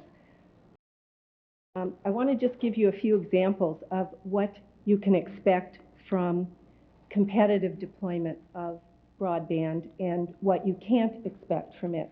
And I also want to leave you with a copy of a brief statement of ours that outlines some of our concerns. Some of the things that open access won't do, it won't bring faster connections to small business owners in Carmichael or any other community not served by DSL, satellite, or wireless, because the cable companies are not obligated to serve businesses. They're obligated to serve homes and schools. It won't close the digital divide, which some proponents of open access are claiming, because if you don't have a computer, it doesn't matter whether you have high-speed or low-speed connections, you're not going to be using the internet. And it won't protect our First Amendment rights and ensure free expression on the internet, because those rights are protected by the Constitution. What competition will do is bring local phone service to consumers who haven't had that opportunity to choose a local phone company since Congress mandated competition in local service when it enacted the Telecommunications Act of 1996. And that's a big reason why there are proponents of open access, because they see the cable companies offering broadband and getting into local phone service as a competitive threat to the local Bell and GTE monopolies. And the opportunity to offer local phone service through cable is the first serious effort to bring it to consumers, to residential and small business consumers, rather than just the great big customers who do have some choices. The other thing it will do is promote more competitive options.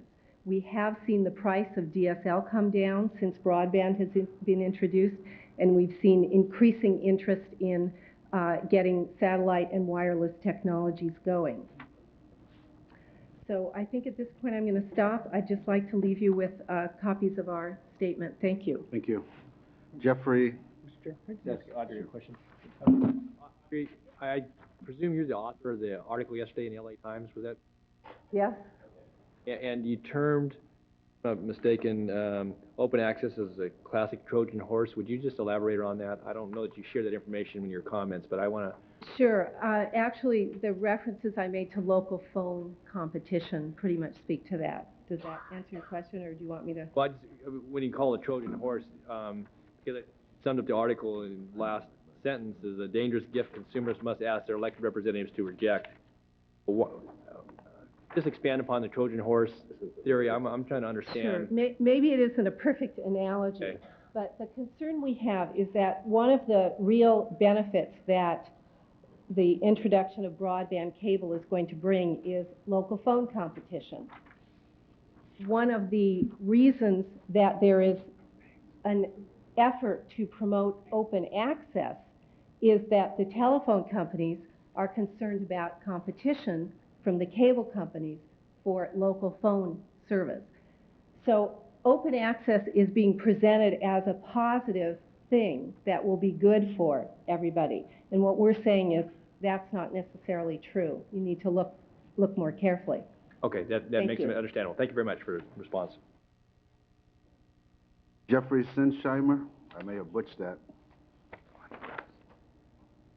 Good afternoon. My name is Jeffrey Sinsheimer. I am the Vice President, Law and Public Policy at the California Cable Television Association. I want to express my thanks not only to staff, but also to the level of questions that were raised by the commissioners, both of staff and of Comcast, with respect to the proposals that are before you, both those concerning the waiver and the forced access issue. And I thought I might take a little time to clarify a couple of the questions that came up from the various commissioners with respect to this issue. With respect to the definition of broadband, I think that the most important document that has been released recently in a public way by the FCC, its broadband study, which was released 2 weeks ago, defined very clearly that under Section 706, the FCC has found that broadband is 200 kilobits per second. So we're talking about speeds that are roughly 4 times that of the services that are currently offered over dial-up service.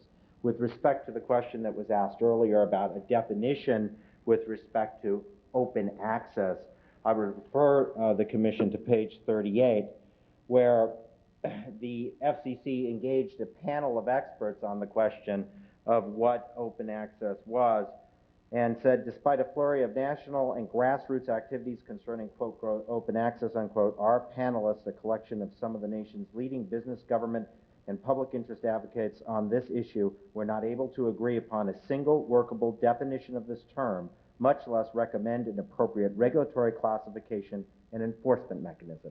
One of the key issues that has not been raised here is, let's say that you go and down the path towards forced access. And let's be very clear, a cable system is a content system. And just like a newspaper, you would be forcing cable system to accept content onto its network, absent any sort of national mandate to do so. In that sense, there is an incredible cost to regulating both the technical and the different sorts of legal questions that would come up. In fact, the other side says that this revolves around the question of non-discrimination, but the non-discrimination standard, according to the FCC, offers little guidance when a cable operator does not offer internet access service with an affiliated ISP. With respect to the type of classification issues that you were raising earlier, these questions are central to the Portland litigation.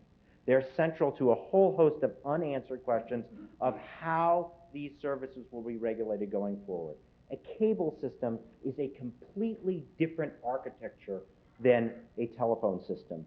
DSL, data service, has been available for 15 years, whereas the type of service that Comcast proposes to roll out to help bridge the digital divide because of universal access is very new and very hard to implement.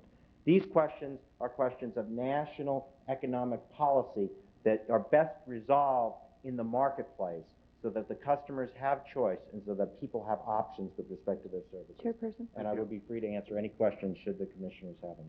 Any questions? Next speaker is Barbara O'Connor.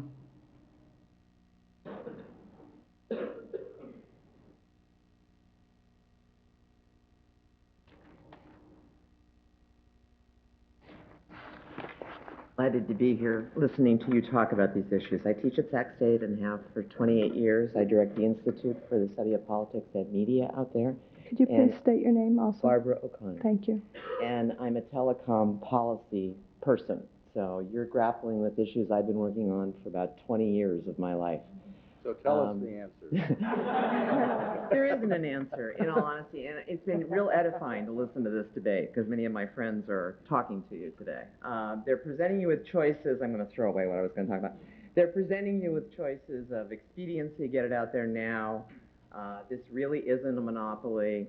It's our right to decide how we want to package our service. People really want broadband. That is all true. That's the cable position. And as many of you know, I did actually work a lot on that cable franchise, so I know that system. I know what was proposed in '96, pre-AT&T trying to buy up the cable world and dominate with its position. Those are things that no one's talking about in this room that you need to think about. For me, when I try to sort it out, and I worked on it at the federal level for a very long time on 2 FCC commissions, helped draft Section 706 of the COM Act, form a nonprofit that includes the Urban League, the NAACP, La Raza, all those guys. So I really have been in on this for a long time. Worked with CFA, CWA.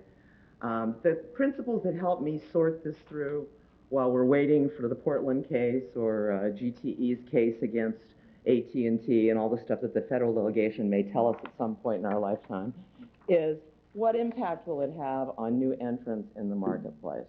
I always try to look, and as did the COM Act in '96, look at open access to the then phone network, which was the only deliverer of these kinds of services when we tried to regulate it in '94 when we started, making sure that new entrants could really bring new ideas to the marketplace. So make sure that's something you look at. Is there access for new businesses? Because we know the beauty of the internet has really been that it's enabled mom and pop businesses all over the country to compete with multinational corporations. And you don't want to destroy that. Federal policy right now favors non-technology specific, non-vendor specific choices in internet. You look at the Schools and Libraries Corporation, dollars that are flowing from your tax funds. There's all kinds of guidance on this. The federal government has elected not to tax internet commerce because they know it's a new and growing industry. Any decision that can help that be an open choice for users of the internet has to be the way you go, because that's the only way that communities are going to be able to develop applications in this high-speed environment that are relevant to them. Think of it as a two-way environment. We're really thinking of both sending and receiving, and the recipients have to have that capability. It's not relevant what people in Oak Park want to develop for Oak Park to me, because I don't live there. I need to have them be able to develop what they want to go out and have access and turn it into a commodity for them. And there's a host of both state and federal policy, I know my time is up. Time is up, Barbara. That speaks to that issue. One last comment. The BRE report, Berkeley Roundtable on International Economy, which is not commissioned by either of the litigants in this battle, 10 economists have a compelling study about why open access is critical. It's on the BRE website. Francois Barr from Stanford is the primary author, but I commend it to your reading. Thank you. One question. Yeah, Barbara, just, you got a lot packed into 3 minutes, and I commend you for that. I guess I want to ask you, then you're advocating, as I understand, for getting the technology out there as quickly as possible. I mean, I hear open access used in a lot of comments here, and we've had that definition. I'm trying to merge the two, and I heard Ruth say we're not going to roll it out if you make us make it open. I don't believe it. I simply don't believe it. AT&T is saying that around the country. They've got way too much invested here. I want it very badly. I'm a cable, digital cable subscriber. I can't get DSL in Sierra Oaks. I want high-speed access, but I don't want it at the cost of First Amendment rights and access to the net. And I think that's the trade-off they're trying to present to you today, and I urge you not to fall into that trap. If you want to defer it until February when you transfer the license, that's your staff's recommendation. That may be the most appropriate place to do it, but do not abandon your authority. You are the appropriate group to regulate this. Thanks, Barb. I think it's entirely unfair to ask a college professor to say something in 3 minutes. It's hard. Well, they talk. That's why I teach rather than sit down. Their comments come in 55-minute blocks. They do. All right, Ms. Corelli, thank you, Barbara. Ms. Corelli Otzman.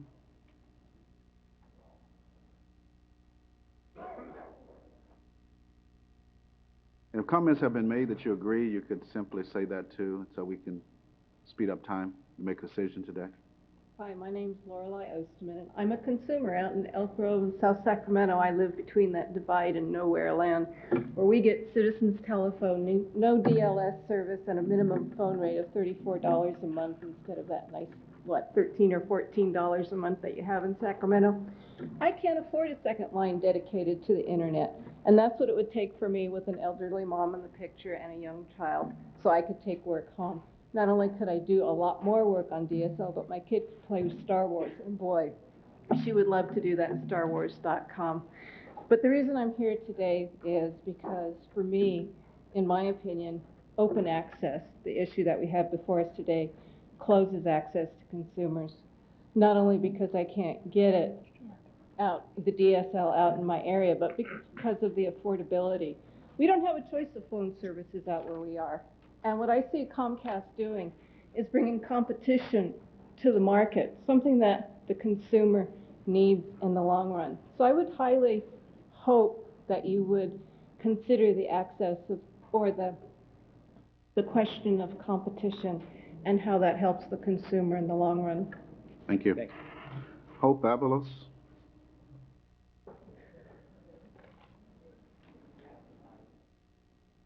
Good afternoon. I'm Hope Abelos with Communication Workers of America, Local 9421. Our local represents AT&T, Pacific Bell, and Pacific Bell Wireless employees here in Sacramento. CWA members are consumers of Comcast services and will continue to be consumers after the acquisition next year. Let me start with a blunt word of caution. Do not trust AT&T. The old AT&T is gone, and what's left in its place is not a very pretty picture. The new AT&T is abandoning their long and proud tradition of quality customer service provided by well-trained, high-skilled career employees. Further, AT&T has demonstrated that it cannot be trusted to live up to its commitments, even those commitments that it has made in a legally binding contract. CWA negotiated an agreement with AT&T that would guarantee non-represented AT&T employees the opportunity to select union representation free from employer interference with absolute AT&T neutrality in any union election, as well as guarantee to hold speedy elections. CWA has found AT&T violating this agreement at every opportunity where organizing has taken place. We have conducted campaigns in West Palm Beach, Florida, Kansas City, Pittsburgh, Pennsylvania, all of these covering AT&T wireless employees. In each of these organizing campaigns, AT&T violated the neutrality agreement. The agreement between AT&T and our union set up an arbitration process to resolve quickly any disputes that arise in the course of an organizing drive. AT&T has attempted to sidestep this arbitration process by canceling scheduled arbitration sessions and insisting on adding new arbitrators. AT&T has been dragging its feet when it comes to sitting down with CWA to negotiate a contract covering these workers. What's the relevance of this labor relations story to this proceeding? This story should give you pause as you consider the promises that AT&T will make in the context of this cable proceeding. Are they merely making promises with every intention to back away from these commitments once the matter is decided in their favor? In the story I have just told, AT&T agreed to the contract language with the CWA, and now they are not living up to it. Can AT&T be trusted? The record indicates that they cannot. We urge the Commission to ensure that AT&T shall agree to respect its employees' legal and contractual right to select union representation. AT&T should not be allowed to trample on workers' rights any more than our consumers' rights. I want to thank you for this opportunity to give you our perspective on this issue. Our members are consumers too, and we have a lot of stake in this community. My members and I rely on you to protect our interests as consumers and citizens. Thank you. Howard Budget. Mudgett, okay, thank you. Rhymes with budget. And curmudgeon? In some cases. Often about this time in the afternoon. Yeah, I thought we might be getting there. My name is Howard Mudgett. I moved to Sacramento in 1992. I've been a cable and phone user, 2 lines, since that time. I've used a satellite internet receiver since 1996. I'm a very intensive user of the internet, both for investment research and recently I'm taking a drawing course getting art off of the internet. The satellite receiver is up to 7 times as fast as the 56K modem. It costs $39 a month. It's a good deal. I learned today that Comcast is thinking about $39 a month for a vastly larger pipe. It will be a remarkably good deal. much of the rest of my remarks have been covered. I believe for Sacramento to remain as a successful, desirable city, it has to have all the relevant high-speed technologies to remain competitive. Underwired cities, I think, will over time decline and perhaps wither away. So in my view, high-speed cable modems are important now, today, for Sacramento. Thank you. Thank you for being considerate. Keith Epstein.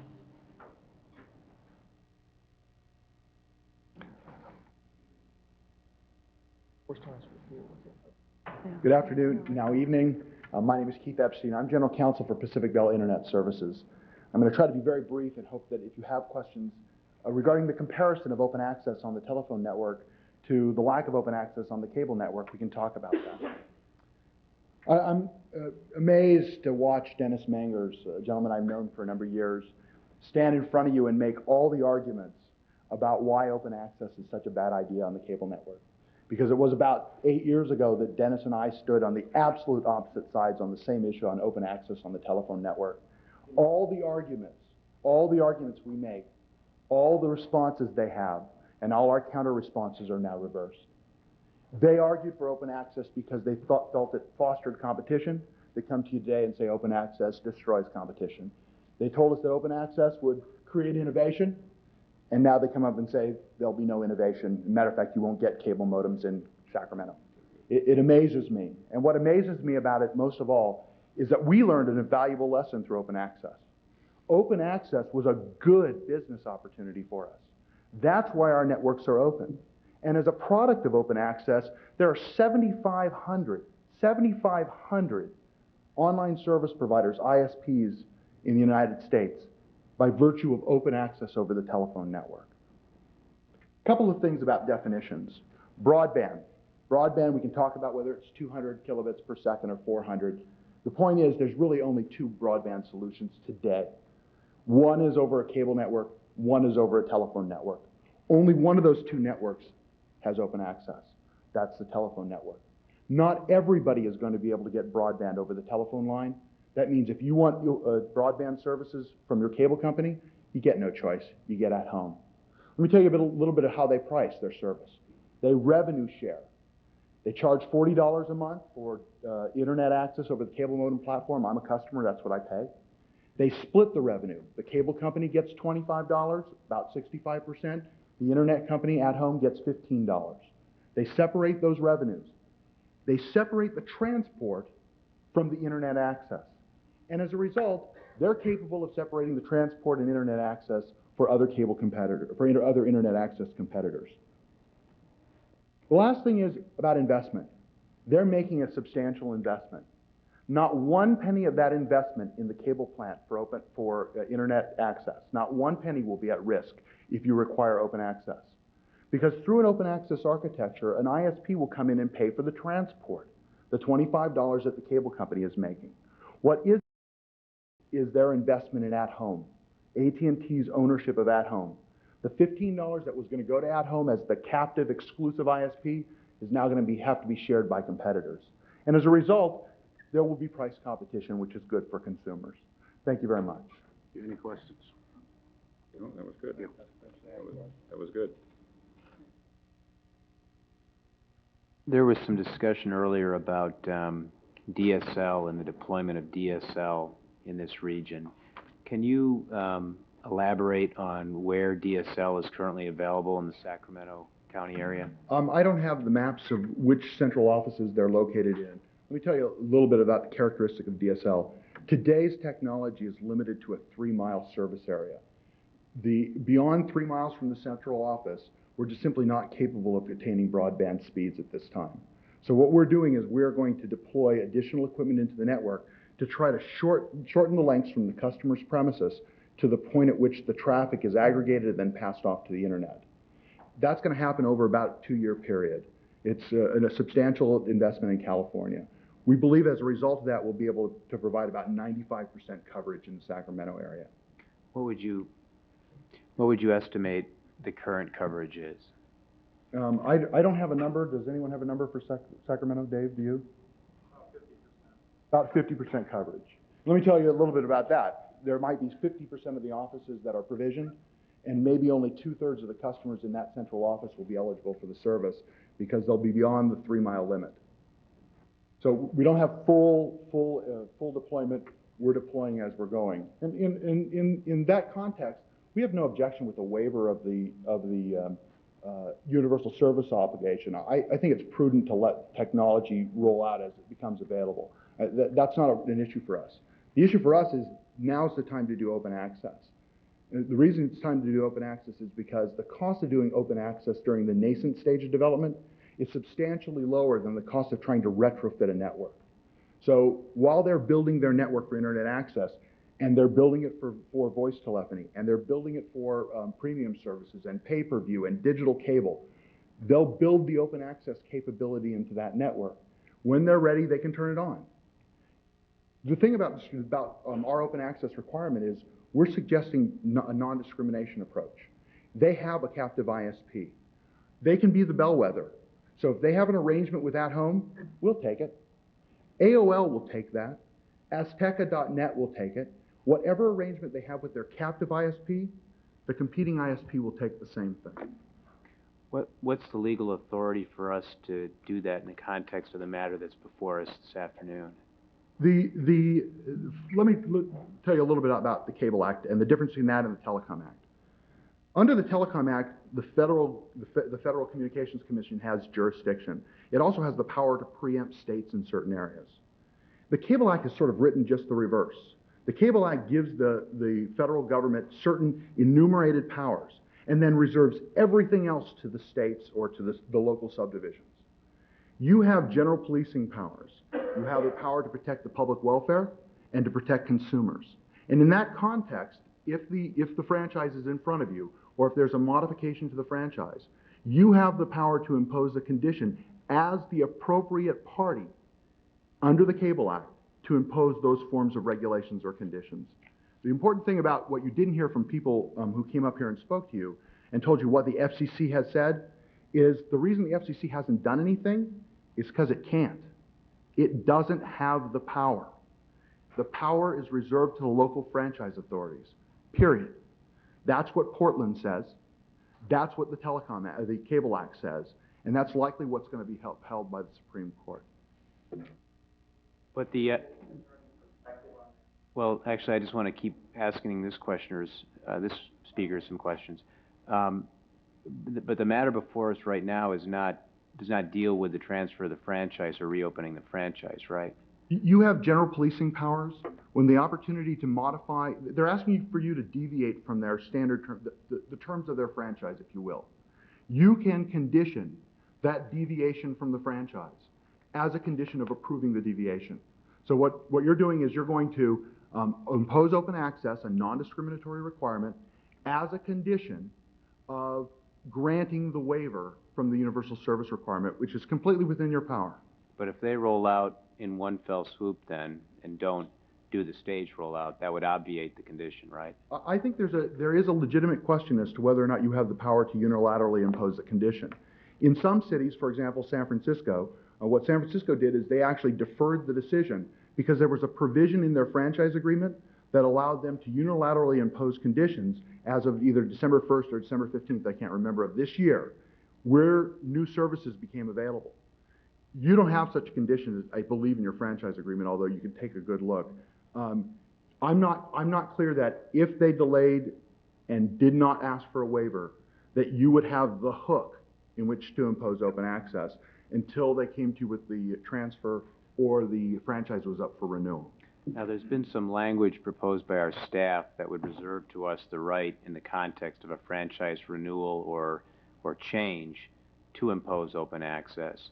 And the staff language proposes that we would only do so upon a determination by one of the courts, a court of final appeal, if you will, that we're able to do this, and that we would not have any other triggers for doing this. Then there's been some other language proposed that would suggest that we add as well a proviso that if AT&T or Comcast or whomever agree to open access in some other jurisdiction, then we do it here.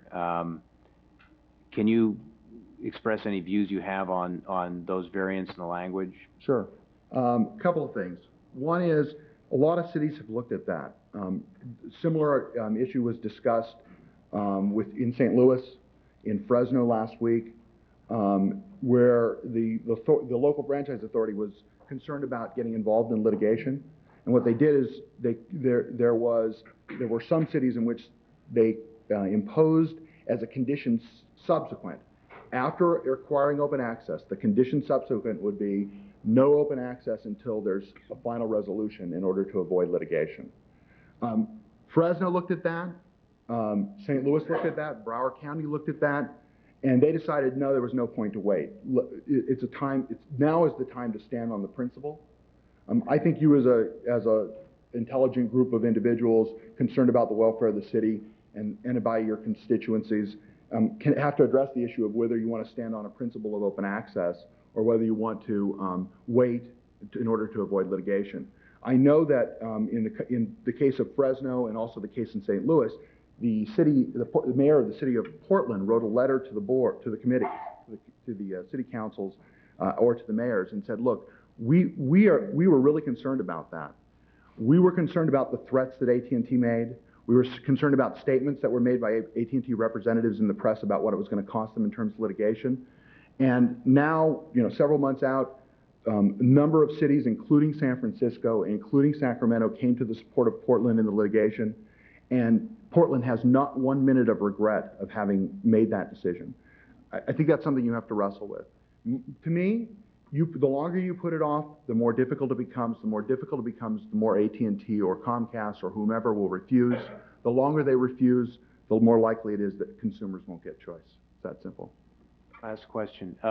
With regard to DSL, can I pick any ISP provider in the world as my ISP provider with DSL? There's only one condition.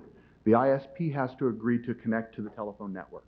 But if they do, you can get DSL, just the transport, just like the cable modem system, just the transport over the cable modem system, and you can connect to any ISP. We sell the DSL service for an individual for $39. There's a tariff that allows us to sell it to other ISPs for as low as $30 under certain volume commitments. And then the ISP can charge any price it wants to. It can price the whole package at $25, price the whole package at $40, but they don't have to have the ISP that is our affiliate. Okay, but when you say that the ISP has to agree, what you really mean is there has to be an existing contractual relationship between the ISP and the telecom company. And we're obligated by law to allow them to interconnect. So we can't deny anybody. If you were to go to PacBell's website today, you'd find 26 ISPs offering DSL internet access through our network.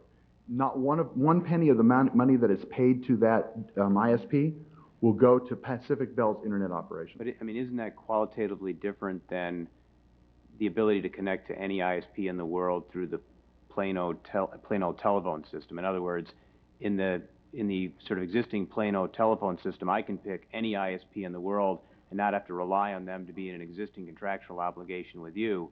Whereas if I'm using DSL, I've got to rely on your having entered into some sort of contractual relationship with them before I can pick them. Yeah, that's the pay twice issue. Fact of the matter is, you have no choice when you purchase at-home service. From paying the cable company, it's $25. From paying at-home, it's $15. And if there's an ISP who happens to be on the internet who will give you access to content without a fee, you can go there. But if I were to go to PacBell and get the DSL service and get internet access from Acme Net, you would pay PacBell just for the transport, you would pay Acme Net for the internet access, and you could still get to the same ISPs out there. The point is, some customers don't want to pay at home. I happen to be a cable subscriber myself. I have cable and DSL into my house. I have to pay at home. I have no choice. If I want to, my preference would be, where DSL wasn't available, I'd have Pacific Bell Internet Service connect to the cable platform. I'd pay one fee of $40 instead of paying $25 for PacBell's dial-up product, $40 for at-home's DSL product or cable modem product. What number of ISPs does PacBell currently have a contractual relationship with to provide an individual access to that ISP over DSL? The current number in what's called our ISP partner program, which is people who choose to be listed on our website, is 23 to 26. I can't remember exactly how many. Any ISP who wants to interconnect can do so. I understand that, but Okay. currently right But now, I don't have that. if I was to use DSL currently right now, the PacBell DSL, there are only 23 ISPs that I could select for internet service provision. There's 23 to 26 listed on our website. There may be dozens other who choose not to be listed on our website who will be selling our service. They could be selling it as a sales agent. They could be buying it from us. I don't know that number. Okay, but it's still not all of them. There's some finite number through which I can use internet service provision using DSL. The finite number is determined by how many ISPs want to be on that network. It's not determined by us. But it's also not determined by the consumer, as it would be in the case of the plain old telephone system where I can pick any ISP in the world, right? Actually, that's a good question. And the answer to that is it is determined by the consumers. The consumer calls their ISP and says, how come I can't get DSL with you? So what the ISP does, and you may have seen in the paper that we've entered into an interconnection agreement for DSL services with AOL. They heard from so many of their customers that they needed to offer DSL service that they came to us and they're going to offer service. I don't know when they're going to start up, but they issued a press release suggesting the price was going to be about $42 for the combined package. Let me remind the commissioners, we have still a group of speakers again. Thank you very much. Done? Yeah, One more question. Well, actually, I just want to turn to Harriet or to That's okay. Rich quickly. It references something that Mr. Epstein said, though, that you've given us your staff recommendation, you've given us the legal perspective and your take on this. But there's a point here that was made relative to it becomes more difficult as time passes because either if the investment isn't made at the early level, then it becomes more cost prohibitive potentially, and that at the point of transfer, we reserve that, and this body didn't do something here today that reflected what Mr. Epstein was advocating, that it would be much more difficult to do that at a future date. Do you concur with that? It becomes more difficult as, not only as time passes, but as the system modifications are installed. If it was desire of this body, either today or at a future date at the time of transfer, to impose the open access requirement, what barriers begin to be built in that path as time passes? First off, do I agree? Yes, I believe it to be the case that it will be more difficult, but it gets back to Mr. Nealo's question as to what is the nature of the OpenNet condition? Is it one relative to the click-through or one relative to dividing the bandwidth? And if it's the latter one, yes, it would be more expensive and more difficult, but not necessarily to you. You reserve authority to enact the policy, and that becomes the cable company's responsibility and their concern. If they accept the waiver before you and they agree to it, it's their problem. But what latitude or authority would this body have to impose or enforce that, in the sense that if this juncture passed and we said, well, we'll wait, and the system rolls out, everybody on the Comcast system has the service in place, and transfer comes to us, and we decide that at that juncture is the appropriate time to impose it, and then we go back to them and say, now do it, and they say, we've already got that service in the homes, we don't, whatever, I mean, are we in probably a far less leveraged position at that point in time? It would seem to me that it diminishes. There are several issues that get raised with all of this. First off, if you put a condition on your transfer and they won't comply with that condition, they can't complete the transfer. So that would stop the transfer of the system in its tracks from Comcast to whoever. Second, as we said before, let me ask here, just stop that point for a second. So the transfer, and we'll get into that at a future date, but what does that mean? It just means it doesn't come into the corporate structure, that there is this pending, it's pending now. I mean, it could pend for a long, long time, right? Right. To the extent that they would want to sell the system or transfer the control of the system, they would be prohibited from doing that without compliance with all the conditions of the franchise. Okay. Okay. Second of all, as we said earlier, you have the ability under your police powers and your franchise ordinance to enact regulations dealing with the cable system, which would include cable modem service. So that you have the ability to start on a regulatory process similar to the one used in Broward, Florida, to impose open access if that's your choice to go forward. But that's different than what's before today. That's different than what's before us today. That requires going through a... Right. What's before you today is the phasing the rollout of this particular system. Now, the original franchise that you enacted in Sacramento had provision that talked about services other than cable video services. That section was in effect repealed as to Comcast as part of the settlement agreements for settling the litigation about that. So that section does not, in my opinion, does not apply anymore. So you're looking at whether or not you have a police power authority to go forward. You can do that. I think you just need to start if you want to, you would start the process. When you start the process, Comcast and your other licensees would become subject to that if you eventually adopted regulations that required open access. And you could start that process today. Most of the reason that we put language into the universal service rollout resolution was to put Comcast on notice that we were still looking at this issue, and this issue is still going forward, and it hadn't gone away. And so that's what most jurisdictions have done when even looking at the transfers. They've said, this is an issue, this is coming up, it's in litigation, there's controversy on all sides, we're reserving our authority. That puts their franchisee on notice that they're reserving that authority. And at some point, it's not the physical difficulty may be an issue that you would deal with at some later date, but it wouldn't be the be-all and end-all of whether you could order open access at a different time.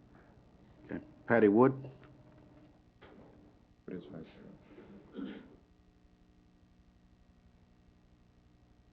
Okay, well, it's marked in for 5. Hi, my name is Patty Wood, and I am an owner of a small ISP that's located in Citrus Heights. And for me, and for the consumers in our area, in the Citrus Heights area, closed cable broadband model will threaten smaller, locally based ISPs such as mine.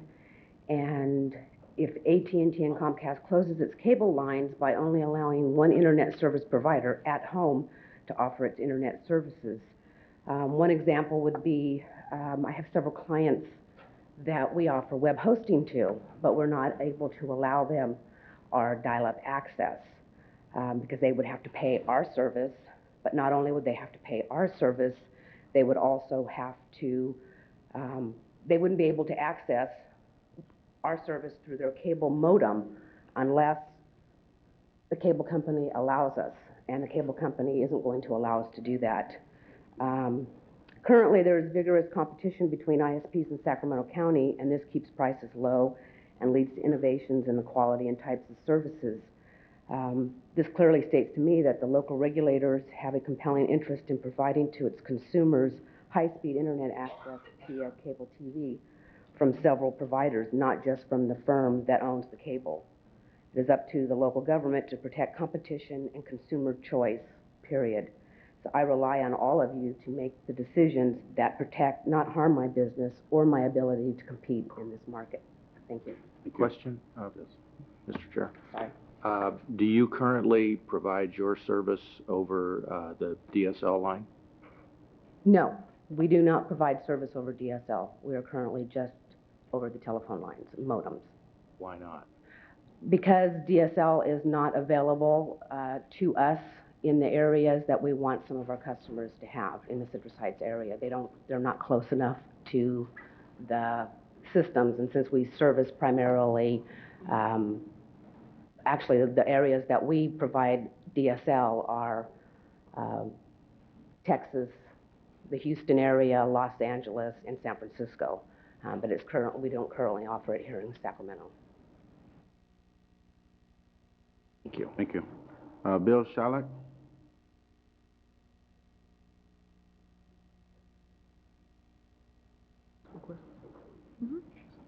Good afternoon. My name is Bill Slack. I'm a local. I bounced that one, didn't I? Not bad. I'm a local business owner in Fair Oaks, and just Hold that against me. my wife. Fellow Fair Oakian. That's right. And what I was asked by several friends to come and do today was to direct my comments towards the small business issues. And I think what I see here is, from a small business standpoint, it's access to the consumer. And if the consumer is accessing their internet through their cable modem, and they have only one choice on how to get to the internet through at home, seemed to me it's a little bit like if I'm trying to drive from my home to Highway 50.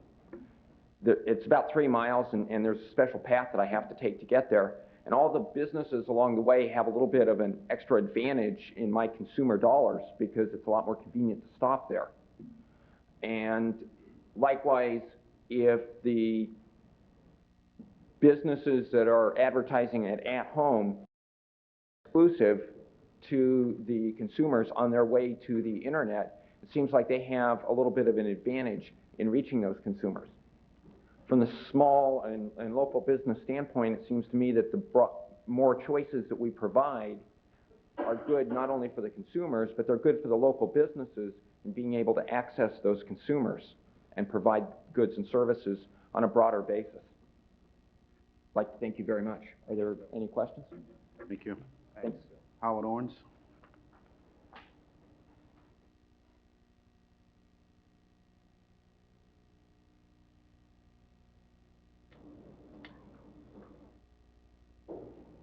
Good evening. My name is Howard Owens, and I'm the executive director of a group called the Consumer Federation of California, and that's the state affiliate of the Consumer Federation of America. And I would like to direct you to the fact that the Consumer Federation of America issued a 100-page report recently, and it's called Transforming the International Highway into a Private Toll Road. And in that report, some of the dangers of having a monopolistic cable system could provide, and that's preventing competition for cable TV programming, reducing competition for broadband internet services, abusive pricing and bundling of cable TV and internet services, and diminishing creativity, innovation, and diversity of content, as well as restriction of universal service. It's clear that AT&T has set out to amass a monopoly over the U.S. cable system and to extend the cable business model to the internet. That business model includes price increases over 3 times the rate of inflation, denial of consumer choice through forced bundling of programming, and restriction of innovation through preferential treatment of affiliated programming. Local phone companies must also live up to their duty under the Telecommunications Act of 1996 to provide open access to their high-speed networks. They should not use the efforts of the cable companies trying to close off their broadband pipe to unaffiliated ISPs as an excuse to push policymakers to eliminate telephone company obligations to run an open network. The potential end result will be disaster for consumers, developing private toll roads and no open access to the informational highway. Thank you very much. Yes. Howard? How do you deal with this issue that's come up in the context of this hearing, and that is the fact that we don't have DSL fully deployed. It's not going to be deployed for some time. There's some who argue. Dave, we've dealt with companies for a long time, and I agree totally with Barbara Connors when she said that's a ploy, that's a bluff that they're running on you, and they will develop this. Right now, they'd like to have you think that they won't, because that puts pressure on you to do something. They're going to develop this system. You don't need to be stampeded into something. Thanks. William Powers.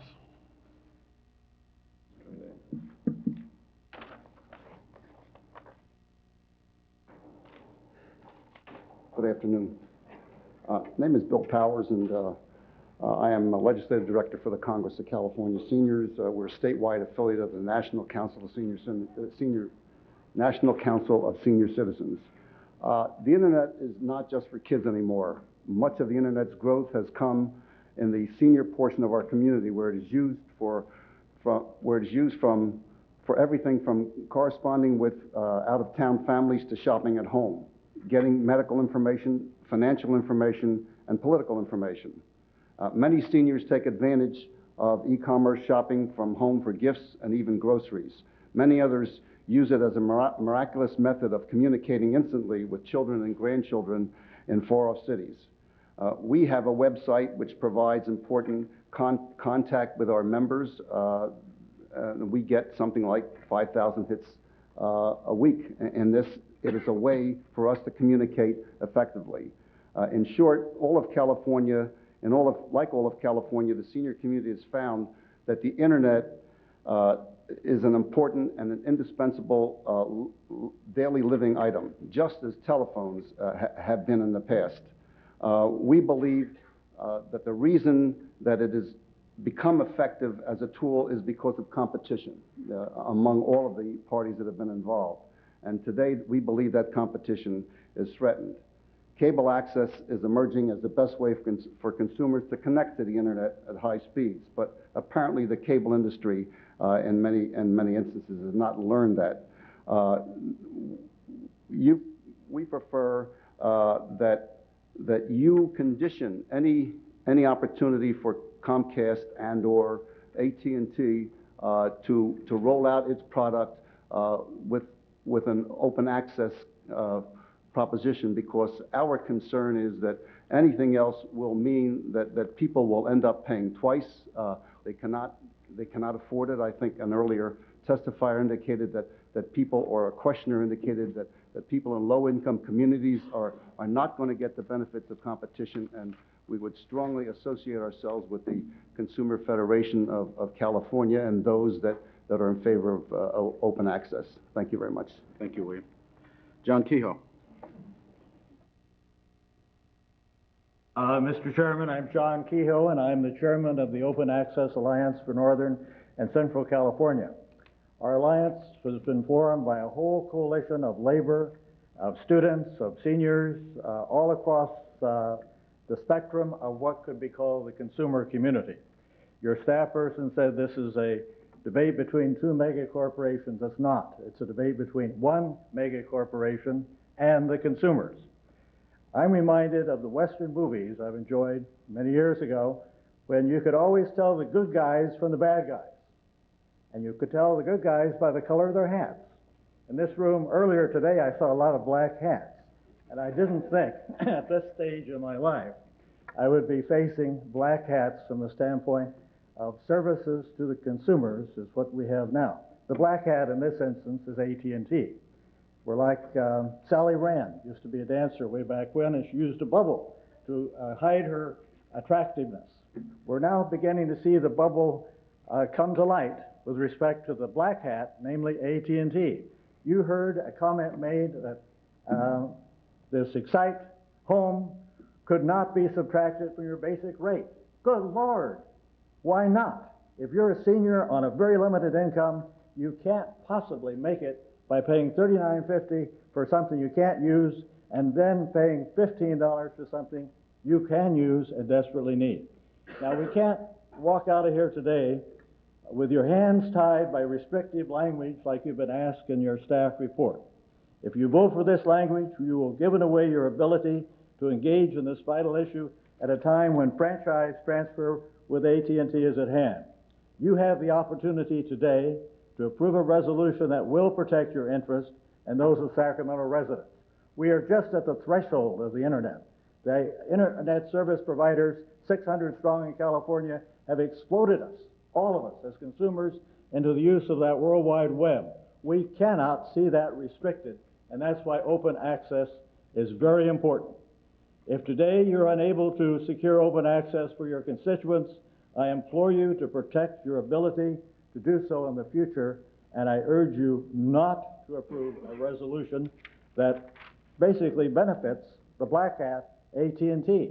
And the point of view that Mr. Owens expressed on behalf of the Consumer Federation of California is really why I got involved in this movement. The fact that you have a monopoly trying to strangle the consumers at a time when the Internet is exploding. That same position is joined by the Consumers Union, by TURN, by the U.S. Conference of Mayors, and by the National League of Cities. So there are plenty of resources backing the value of open access. And on behalf of the Open Access Alliance, which incidentally had a great victory in Fresno where we started 2 months ago, because yesterday Fresno did adopt the principle of open access, so I urge you to give favorable consideration. Thank you very much. Thank you. Cindy Tuttle.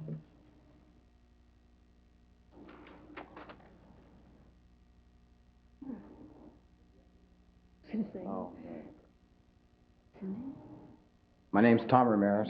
I'm an executive board member of the Sacramento Central Labor Council. Good afternoon. I'd like to thank the commission for giving me this opportunity. Chairman, do you have a green sheet available? I'm sorry, I missed your name. Tom Ramirez. Cindy Tuttle had to leave. Be speaking for Cindy Tuttle. Oh, so Harriet, when he you needs get done a- speaking, you need to fill out a green sheet for Could we in just your pause own this name, for a like you moment, would. please? I apologize. We'll come back to you. If you could just bring it Aubrey back Stone. up to us, please. Thank you. Good afternoon, everyone. I'm Aubrey Stone, President and CEO of the California Black Chamber. And it's indeed a pleasure being here this afternoon. I couldn't think of a better way to spend my afternoon. You say the same thing in another setting tomorrow. Tongue in cheek. But in all seriousness, this issue I feel is worth the time and the effort. More so because the California Black Chamber, we represent over 4,000 African American owned businesses throughout the state and the region. And we've been watching this issue for some time. We, more than anybody, understand the value of high-speed communications because what it's done, it's enabled businesses that we represent to compete with mega businesses throughout the world. So high-speed access is not the issue. What is the issue, in my humble opinion, is the way it's being gone about. I think that the method being used, one, is not fair. It doesn't serve the best interests of the community at large. It does not reflect the free market environment. And I hate to pleasurize on the words of someone prior to me, but it does create a stranglehold of monopoly in a free enterprise environment. So, I mean, that stands on its own merit and it's pretty obvious. But I do say that considering some of the options that I heard that staff presented to you that you have at your disposal, one of the things that I would say is if you're going to do the incremental implementation of this, please reserve the right to come back and leave this at the table and address this very vital issue. Thank you very much. Gene Snyder. It should be a welcome change for you. My name is Eugene Snyder.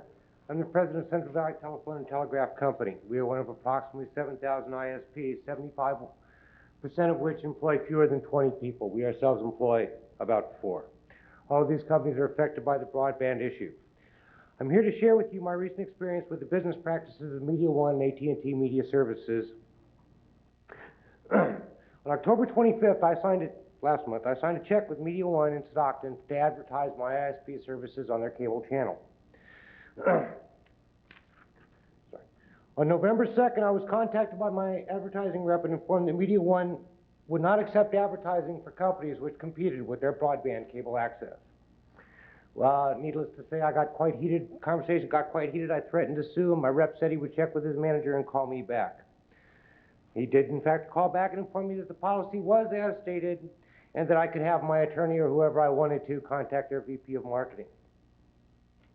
I decided instead to contact the media and the mayor and called the business section of the Stockton Record, as well as the mayor and the board of supervisors. I spoke with a reporter from the Record who took down the information and promised to call me back. The next day I was contacted by my media rep who explained that the policy had been clarified and that in fact they would be more than pleased to carry my ads. I have subsequently spoken to other ISPs in the area where, we all do business together, and 2 others told me that they were also directly or indirectly informed that Media One would not allow competing ISPs to advertise on their broadband cable. This is not access, this is advertising. They declined to appear here today out of fear and a feeling that it's helpless to attempt to fight AT&T. This is not a battle between mega corporations. This is not a battle between Pac-Bell and AT&T. This is a battle between small local businesses and mega corporations. In a recent study, 77% of internet users indicated a desire for high-speed communications such as broadband or DSL. Due to the distance limits of DSL, broadband represents the only viable alternative. Non-discrimination access to broadband is essential to the survival of local community-based ISPs such as myself. There's a lot of bull floating around this room about what's what. I'll just close with a quote from Lily Tomlin regarding AT&T. They're the phone company. They don't care. They don't have to. Julian Kinnett. Thank you. That's it. Thank you very much.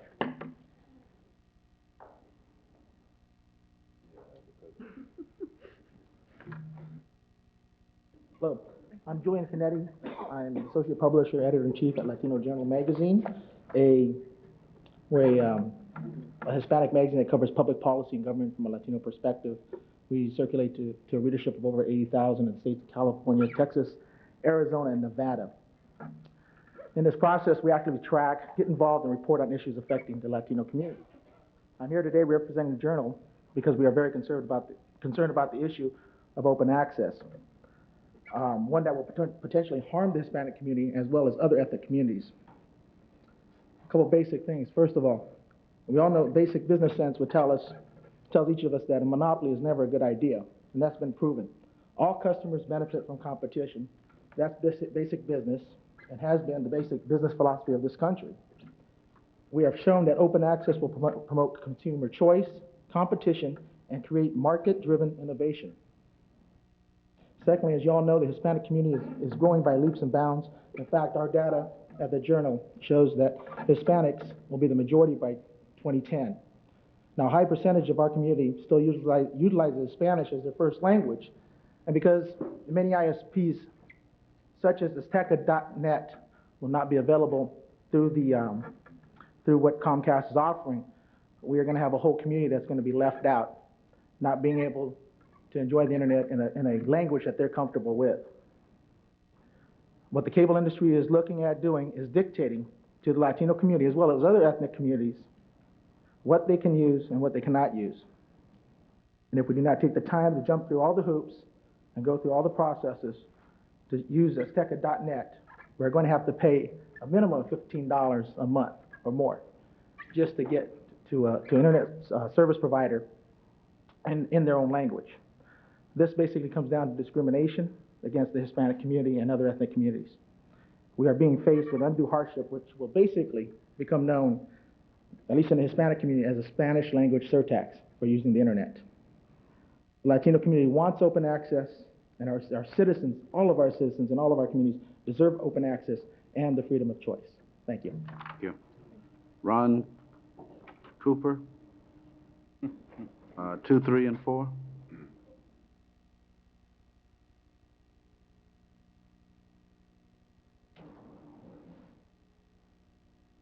Hello, I'm Ron Cooper, Executive Director of Access Sacramento, and I first off want to thank what a great turnout to keep Access open in Sacramento. We really appreciate that. It's a joke. Anyway, it's getting late. There we go. Sorry, I had to. I just want to make a couple of points, and there are many, many, many issues that have been covered so far. But certainly one of the key ones is if Portland and Broward County and the other cities that have taken on this open access battle had not done so, then I might be saying something different today. And I'm not speaking on behalf of Access Sacramento. Our board is going to be discussing this issue next week. But speaking personally and watching this issue very carefully, I'm glad that Portland is doing that. I'm glad that we filed an amicus brief. I'm glad that we're leaving our options open. I have an article from this week's multi-channel news, which sums up Tuesday in Portland, taking up the issue. It's going to the Supreme Court. And I'm glad that that's going to happen, because I think there is so much complexity in this, and not the least of which is legal complexity, that it will have to go to the Supreme Court. It is that significant an issue. So I have a few questions. If Portland is successful in proceeding with this, are we keeping our options open? My understanding is yes. Is AT&T going to be required to agree with the requirements of Comcast and to agree with whatever those court findings are? Yes. Will broadband improve Sacramento County competitively with other cities? Yes. When I go to conferences and talk to my friends in Portland, I've always been in awe of what they've been able to evolve out there. They've now been stymied in a sense of broadband rollout in terms of doing the good fight. And I'm glad that they're doing that, but at the same time, I think this might allow, in terms of the experience of our consumers here in Sacramento County, an opportunity to see what broadband looks like. Because we have at Access Sacramento, with the help of the McNexus Users Group, had a T1 line which approximates this kind of bandwidth speed for some time. It's like a kid at a Christmas tree. When one of your constituents goes on the internet and sees what broadband looks like, accessing websites, very complex and robust, with the speed of turning a page, watching full motion video in television-like quality via the internet. The internet is what we're all talking about here, the grandiosity and wonder of it. And I am convinced that, yes, I am concerned about the gatekeeper qualities of AT&T's proposal. I think that will be battled in court. But I also think that rolling out quickly puts it at a competitive advantage, and that DSL and all the other delivery systems will roll out competitively in due turn and far sooner than 2 years. Thank you. Thank you. William Lawyer?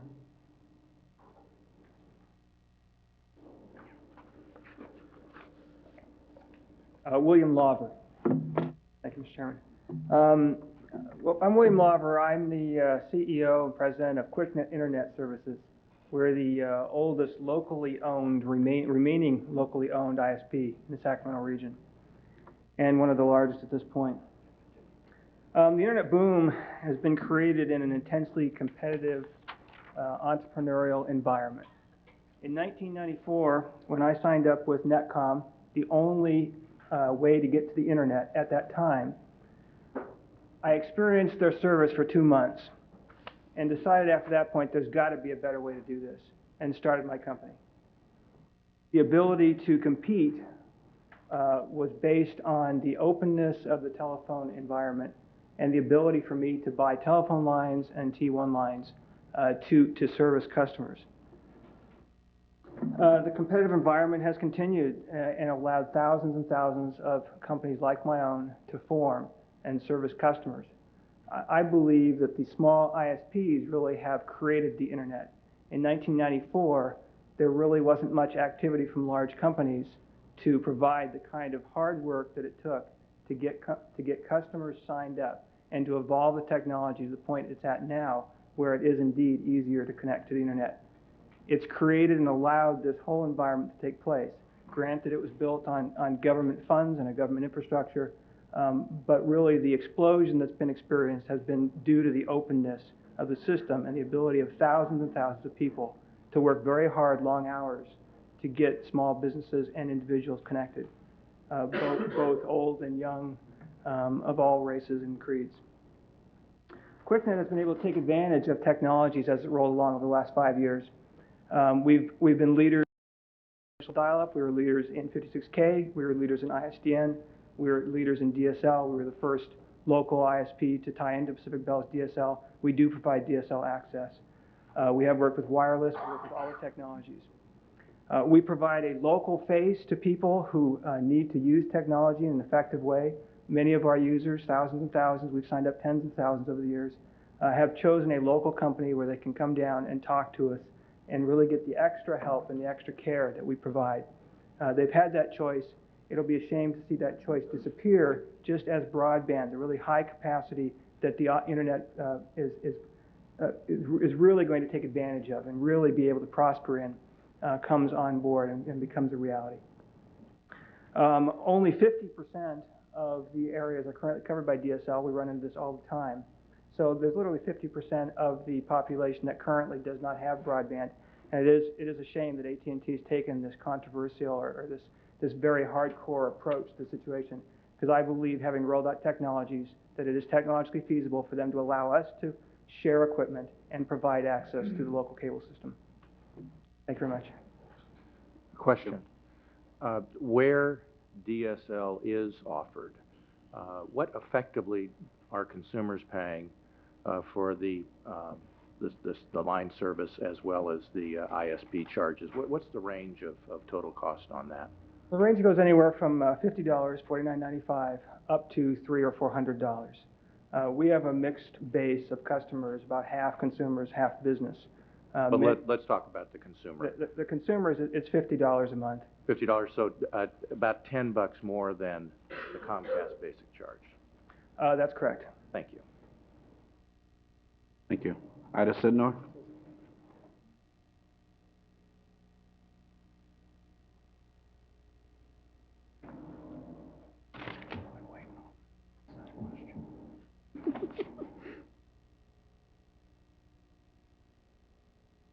Good evening. As usual, Excuse me, could you state your record? My name is Ida Thank you. Sidnor, president of the local branch of the NAACP. Thank you. Here to represent a group of people that most people forget, and that's the community, the low-income community.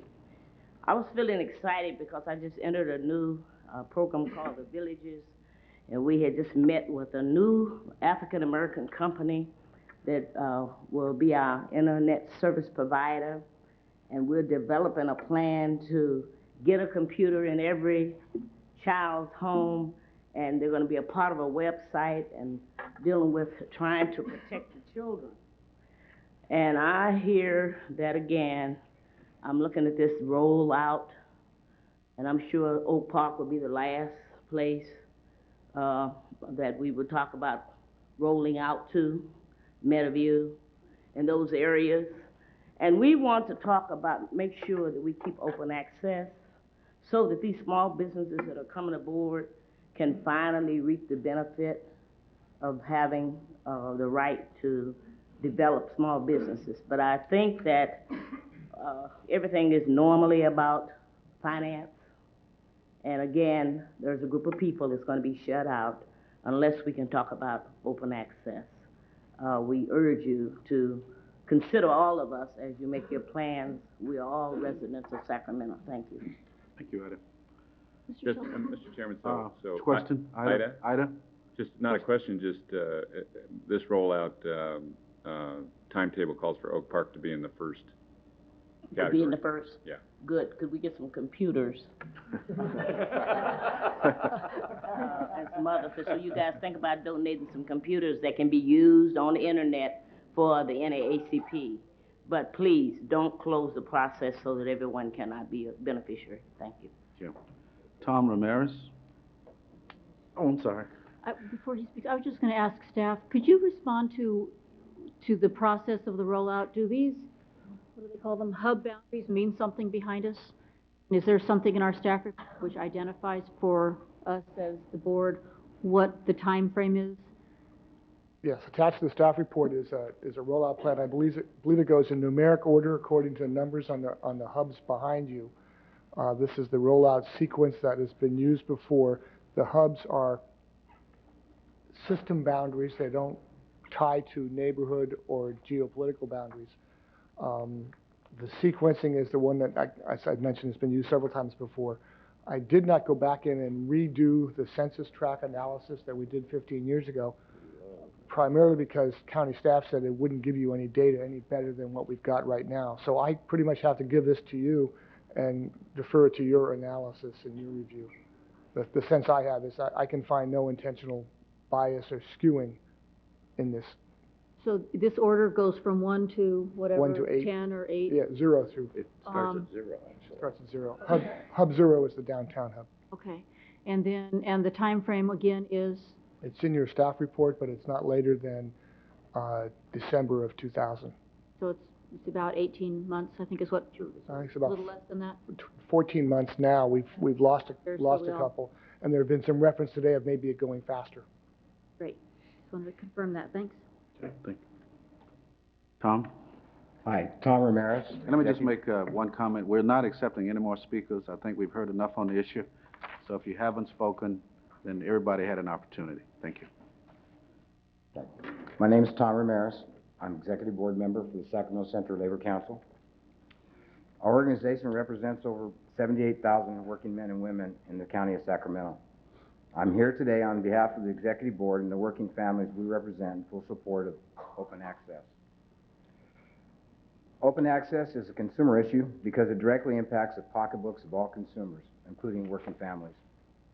As commissioners, elected officials, labor and community leaders, we all have a strong consumer protection role to play in shielding the community and the people who live and work here from attempts by corporations to raise business profits at the expense of our constituents. Our council and its members have considered this issue, and we believe this commission needs to support full cable open access on behalf of consumers, protecting them from real threat of being forced to use Excited Home as their internet service provider if they want high-speed internet access. Comcast and its potential new owner, AT&T, will be taking hard-earned money out of the wallets of every working person in this county by forcing them to pay twice, once for Excited Home, once for the internet service provider they prefer. The internet, like the labor movement, was founded on the freedom of choice. For the labor movement, the freedom to choose the voice of work. For the internet, freedom to choose the ISP we prefer, without being subjected to marketing tactics that eliminate customer choice and force people to shell out hard-earned money if they want to use their own internet service provider for cable internet access. The staff report indicates you may not be able to impose full open access today. If that is correct, this commission needs to retain its freedom to choose in the future whether or not you wish to impose open access conditions. Thus, I urge you to consider options that will allow you to be able to implement open access in the future when AT&T comes before you with a license transfer request. On behalf of 78,000 working men and women at the Sacramento Central Labor Council, I'm asking you to draw a line in the sand and insist that when new technology is rolled out to consumers in this county, it's done in a fashion that protects our economic interests and our right to choose. Thank you. And our last speaker is Greg Bell.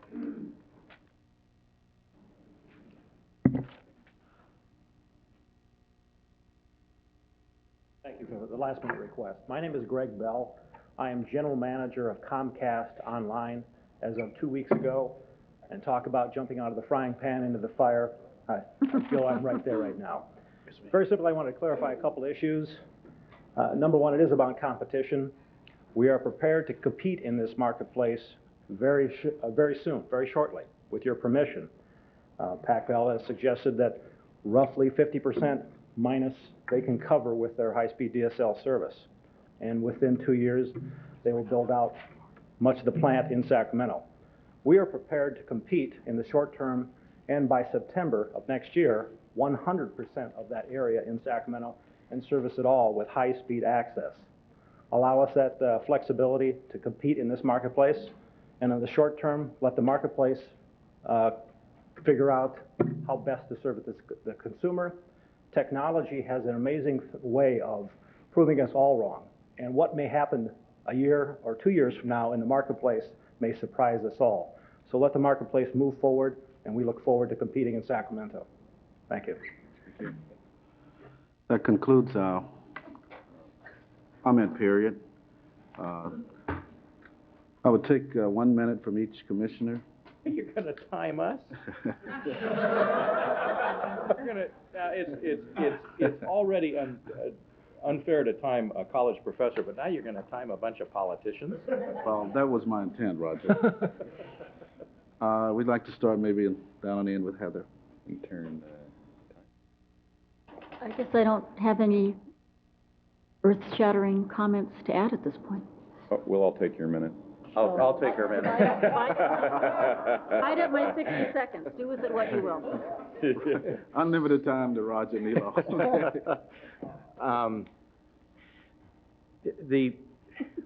The problem I'm having is with the semantic battle, and I want to get away from the semantic battle.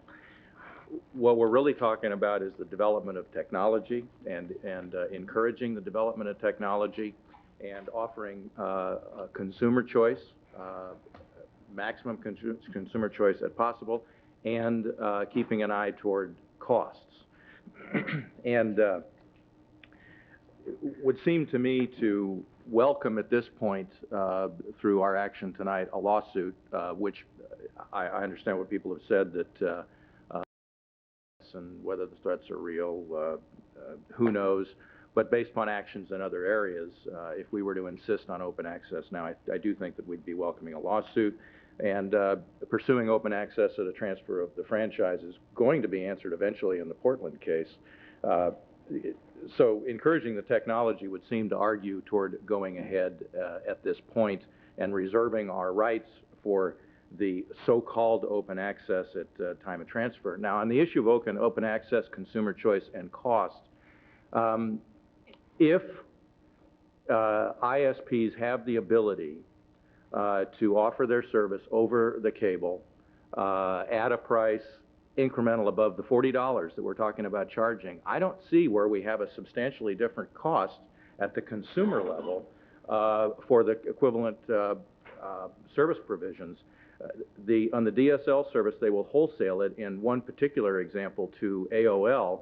I forget whether it's $35 or $30, but the point is the package by AOL was $42. That means they're charging either $7 or $12 for the AOL increment. If they did the same thing on the Comcast system, it would be $47 or $52. We're not talking about big differences in resultant costs. Now, whether that's open access or not open access, and whether we're going to be hung up on the fact that you're paying once for at home and then a second time for AOL, if you're paying the same total amount, I'm not sure what difference it makes. It encourages the development of technology. It provides ultimately the choice, if we have the ability for the other ISPs to offer the service over the cable, and it appears to be reasonably economic. And the last point is, coming from the business community, I have enough faith in the aggressiveness and the profit motive of the business community that I have a hunch that PacBell would speed up their offering of DSL service.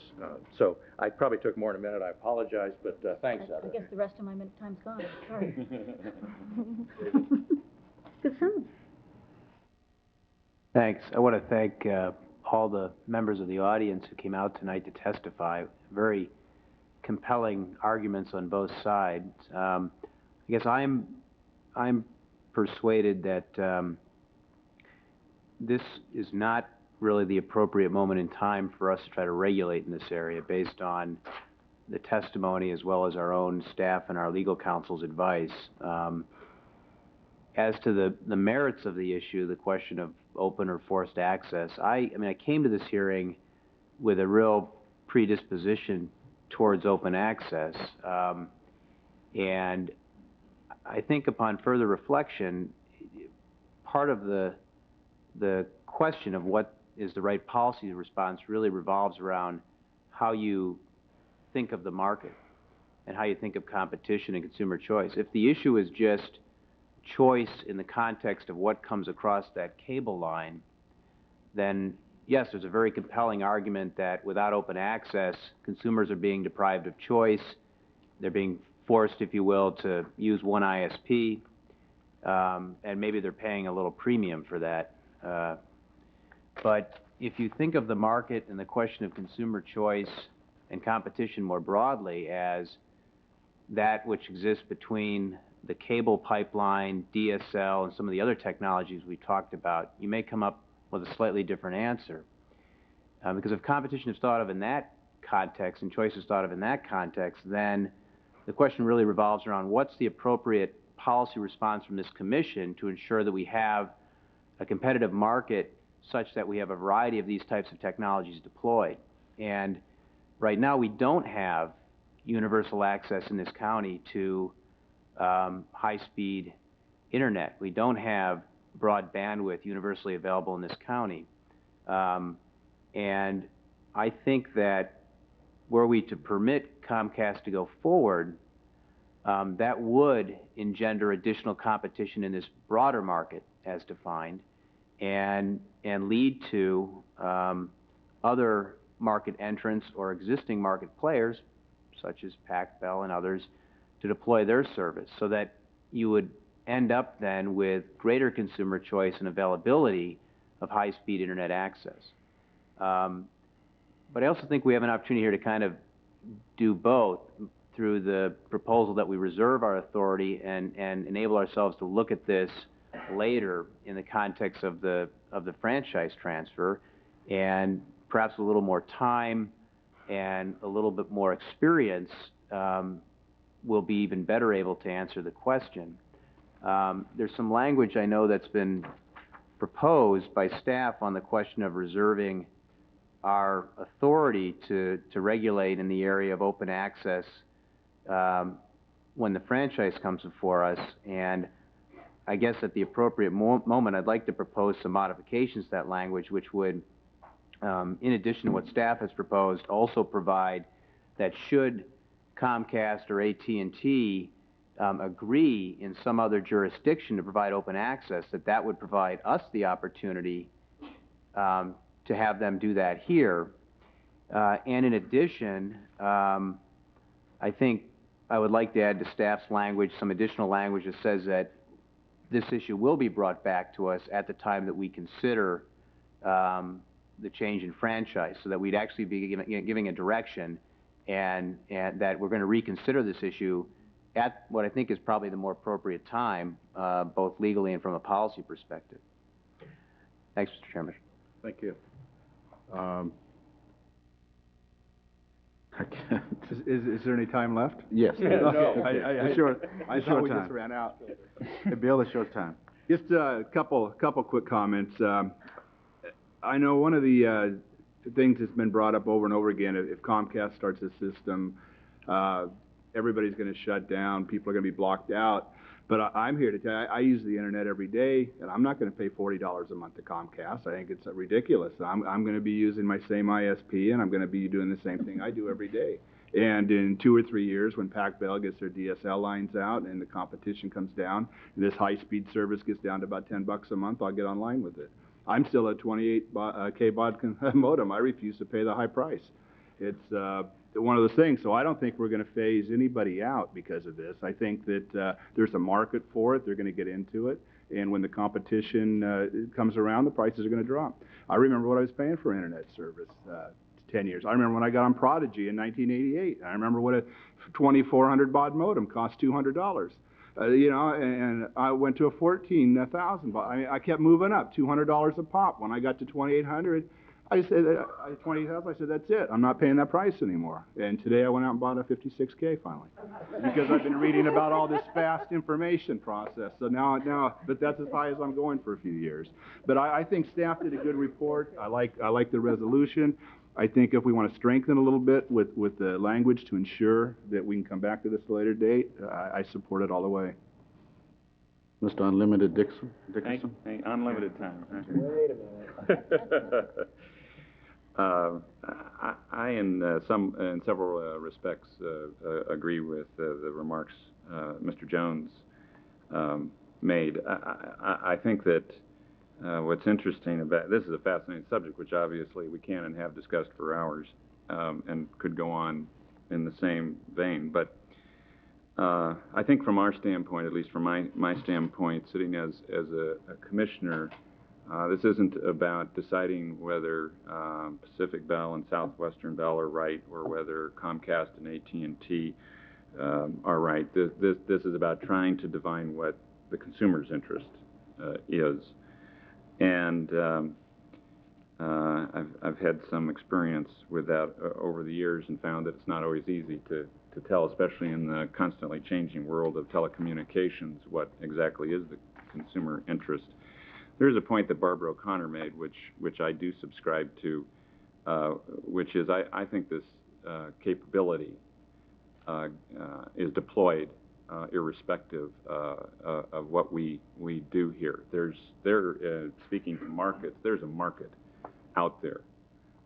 It may come faster, it may come slower, but it's going to come because that's where telecommunications are headed.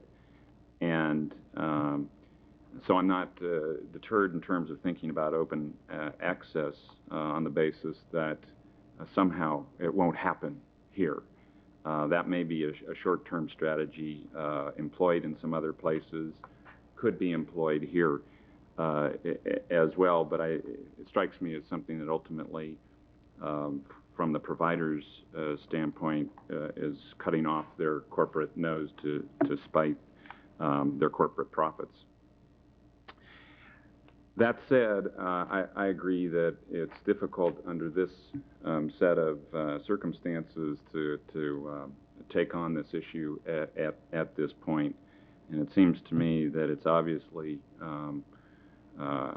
prudent to determine what happens as this service is rolled out over the course of the next several months. Fundamentally, on a conceptual level, open access makes sense to me.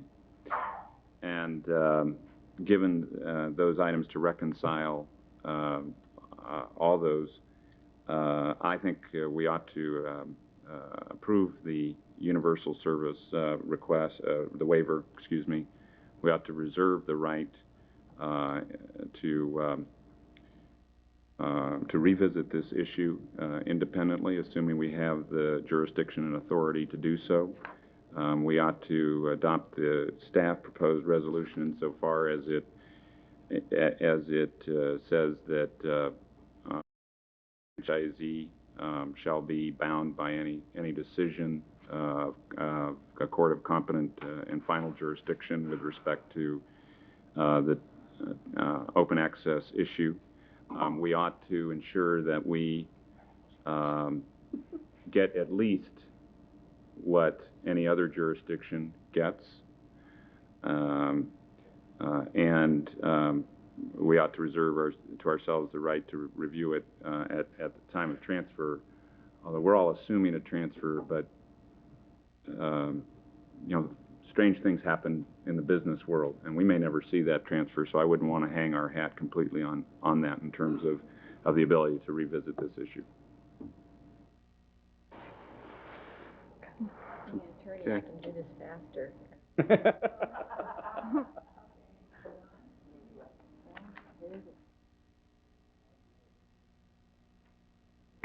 It's on. It's on, okay, good. Being perhaps one of the most computer illiterate people up here, I hate to admit it, but I am. And so I've taken a lot of time to try to understand what both sides are talking about.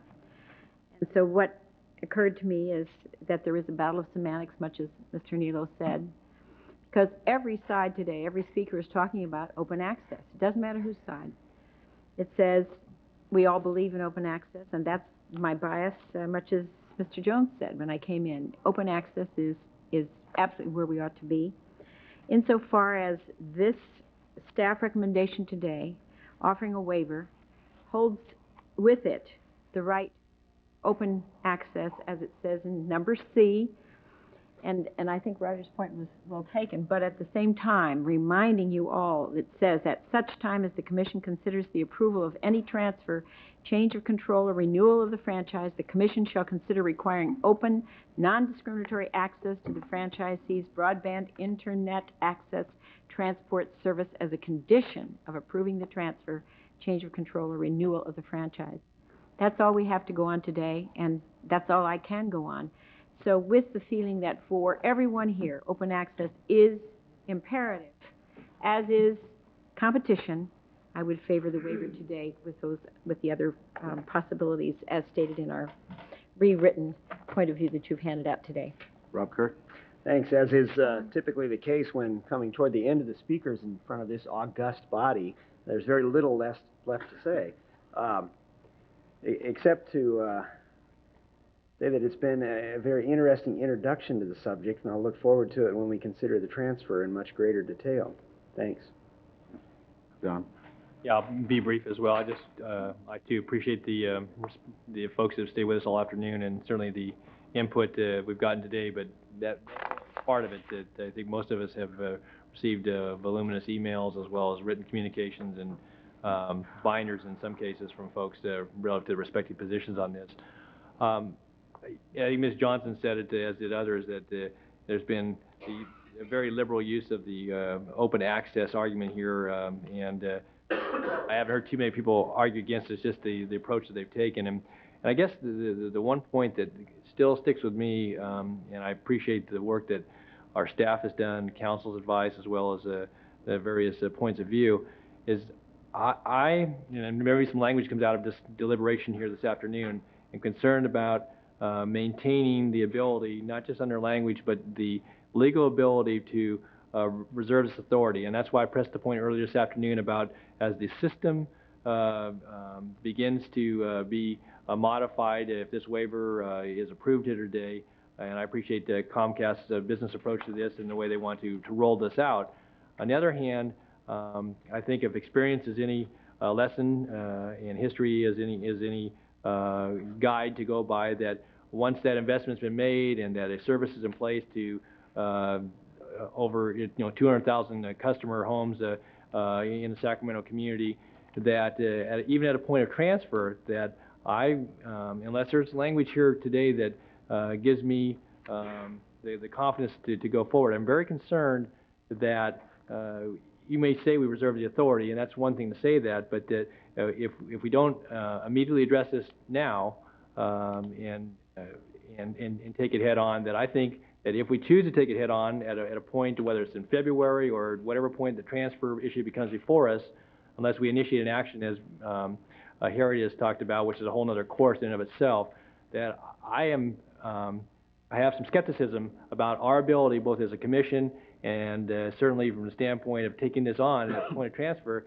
that should we go in a direction as being advocated by those who have said that they're here on behalf of consumers and so forth, I'm not so sure that our position is as strong as if we were to take a stand here today and either say, hey, wait a minute on the waiver and relative to the rollout, and or to take some other course of action that would not, at least in my view, potentially weaken our position. And I appreciate both the advice given by counsel and Rich's report, but as I've gone through this afternoon's hearing and thought about this, it's one thing to say we reserve our authority, but I think that the practicalities and the realities of what happens if this goes forward makes it far more difficult, and I could be wrong about that, far more difficult at a future date, whether it's in February 2000 or some other date, if we choose to do something different. And it may be moot in the sense that the technology may get way out ahead of us, and it's not even something that folks are that concerned about a year down the road or 6 months down the road. But I, Mr. Chair, have some concerns, and I'm waiting to see what Mr. Jones or others offer of us some additional language, and I don't know if that does it for me even yet, but I want to be clear about that. But I certainly appreciate the respective positions, but I am concerned that we may not be reserving our authority as much as we think we are with the language before us. One advantage of being last. I don't have to talk long. I really appreciate all the speakers today and your comments. I think I've been educated on the issue somewhat myself. But I think the role of this commission is, one, to protect the interests of our citizens, and second, to ensure that there's an open competitive market in the community. And I agree with the majority of the commissioners in allowing the universal waiver to proceed, but at the same time, ensuring that we get what other communities get should this issue be addressed someplace else. And lastly, is that we reserve the right to review this issue at the transfer of the franchise. If someone has a motion. Mr. Chairperson, I'm prepared to make a motion at this time. I would move that we adopt the staff recommendation and the resolution contained as attachment 2 to item 3 of our agenda this evening, with the following changes, though, in the proposed resolution's language. The first change would be to pick up the language suggested by Commissioner Johnson and add a 4C on page 2 of the resolution.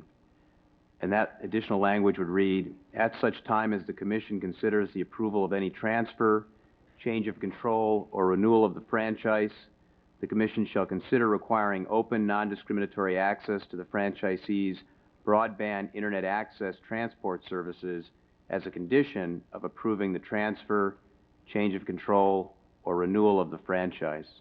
Can I make a comment or two? That's can I finish my my motion? I'm sorry. That's okay. The second change that I would make is to add language at 4B that would provide as follows. in the event that franchisee is or shall become subject to more extensive or different non-discriminatory equal access requirements with respect to its broadband internet access transport services as a result of an agreement between franchisee and any other jurisdiction in the United States, be it federal, state, or local, the Commission has the authority to impose a provision or provisions substantially similar to the provisions agreed upon by the franchisee with such other jurisdiction. And the last part of my motion would be that we direct staff as well, and this is in deference to Commissioner Natoli's concerns, to commence a policy development process on assuring universal broadband access and carefully monitor the marketplace as well as pending litigation and intervene as it deems necessary based on evidence of abuse. That concludes my motion. There was a comment by counsel. I want to speak just technically to the motion, if I may. Mr. Jones, would you entertain in your second edition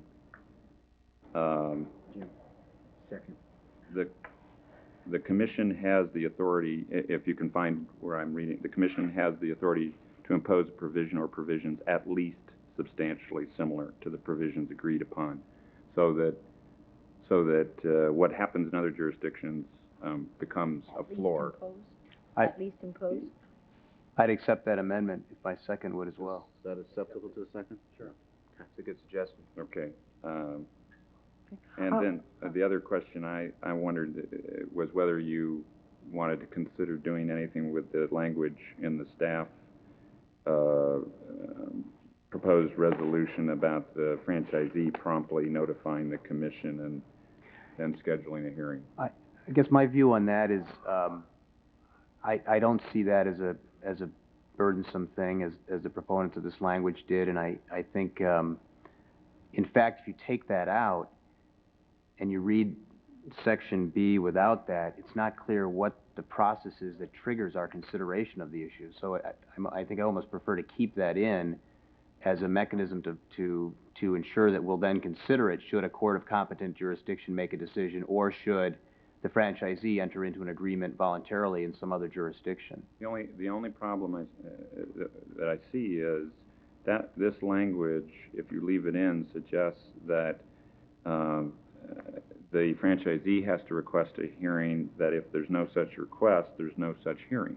Well, the word shall is there. No, it says notify of the court's ruling and request a hearing. The Commission shall schedule a hearing concerning whether. It makes it sound as though it's contingent on the request for the hearing. I take the point. I mean, if you're suggesting that we would strike the phrase, the franchisee shall promptly notify the Commission of the court's ruling and request a hearing, and just strike that phrase, but keep the language, the Commission shall schedule a hearing concerning, so that we are obligating ourselves then, if you will, to take up the issue anew. This goes to, I think, Commissioner Natoli's concern and some of the other, and yours as well, about ensuring we obligate ourselves then to pick up the issue at the appropriate time. The other question that I would raise from a technical standpoint that's further down in that language is whether there is any legal need, we would hold a hearing under any circumstances, I'm sure, but if there's any legal need to make formal findings.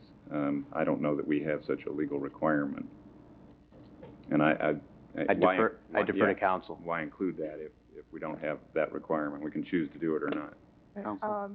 I'd like to raise a question of a practical nature, if I could. And the answer may be quick. If it isn't, but with regard to the access that other ISPs have to the cable offering, without regard to the basic charge, including the at-home service, has Comcast agreed that they will provide that access to other ISPs if they request it?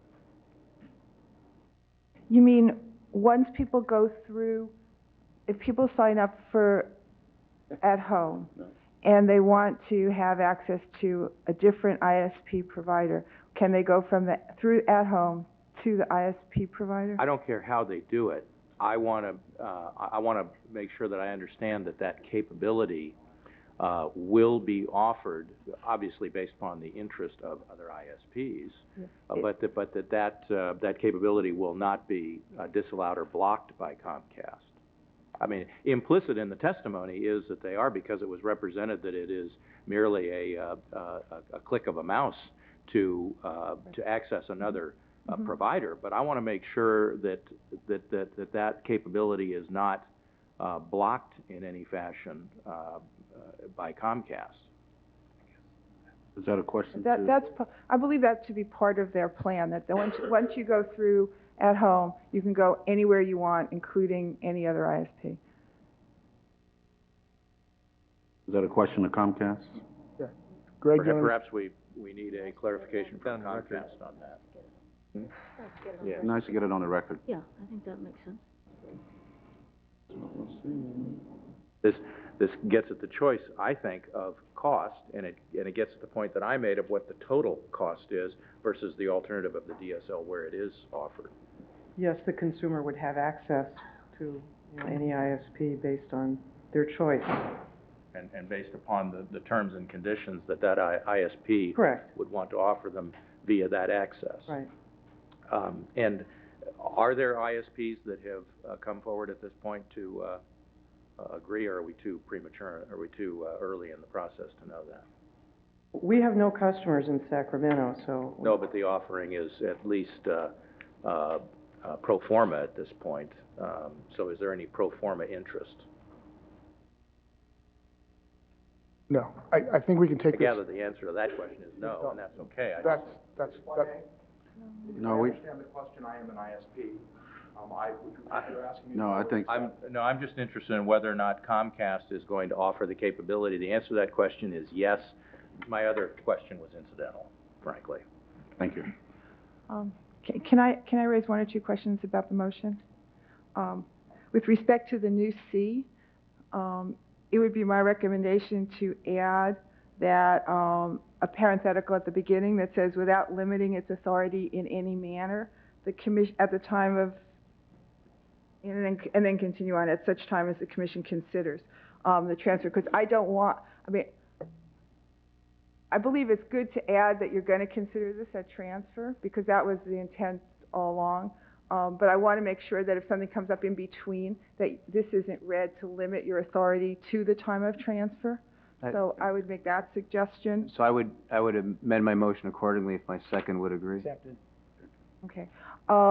There's a technical issue, and I don't know it goes back, I think, to the question of what constitutes OpenNet and what constitutes unbundling of that OpenNet. The language that was used in the proposal that Mr. Jones read off of uses the term access to the broadband internet access transport services, which I believe was written by Pac Bell. We use the term in the resolution, non-discriminatory access to the cable system for providers of internet service. My only concern is, I think to the extent that we understand the OpenNet issue, it's both an access and a cost issue, and it may be technical depending on how you do it. I wouldn't necessarily want to say at this point, or I would suggest that the commission might not want to say at this point, the technical way that gets accomplished, as opposed to the idea of unbundling the pipeline from the ISP.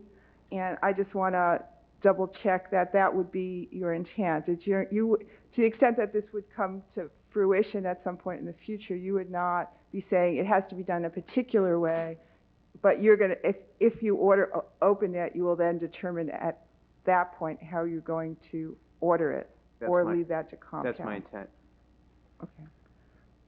Again, to clarify for Mrs. Johnson, the language that you're reading from was submitted by Pac Bell, and we tried to work through that today. We have concerns that the Internet Access Transport Services phrase means something that we don't know, and that's why the council's making the changes, the recommendations that she's making now. We're not accepting any more comments, so. I'm the representative. I know, but we're not. We're through with the public comment process, so that's over. So I guess you could either use the language that you read with the understanding that that doesn't necessarily mean a particular technical solution to OpenNet when and if it happens, or you could continue to use the language that's in the resolution, which is open non-discriminatory access, and if you were unclear with that, we could add a section that says that open, non-discriminatory access to the cable system for providers of internet service means the unbundling of internet service on the cable system.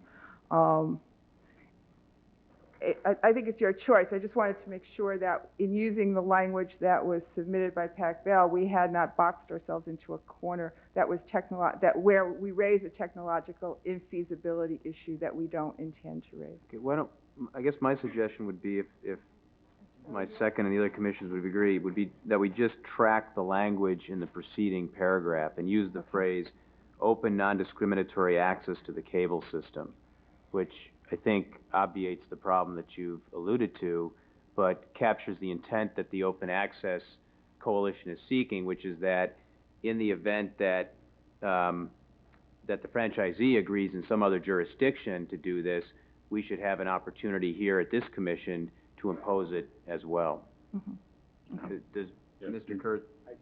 Did everybody capture that? Would you read, can you read the motion over again?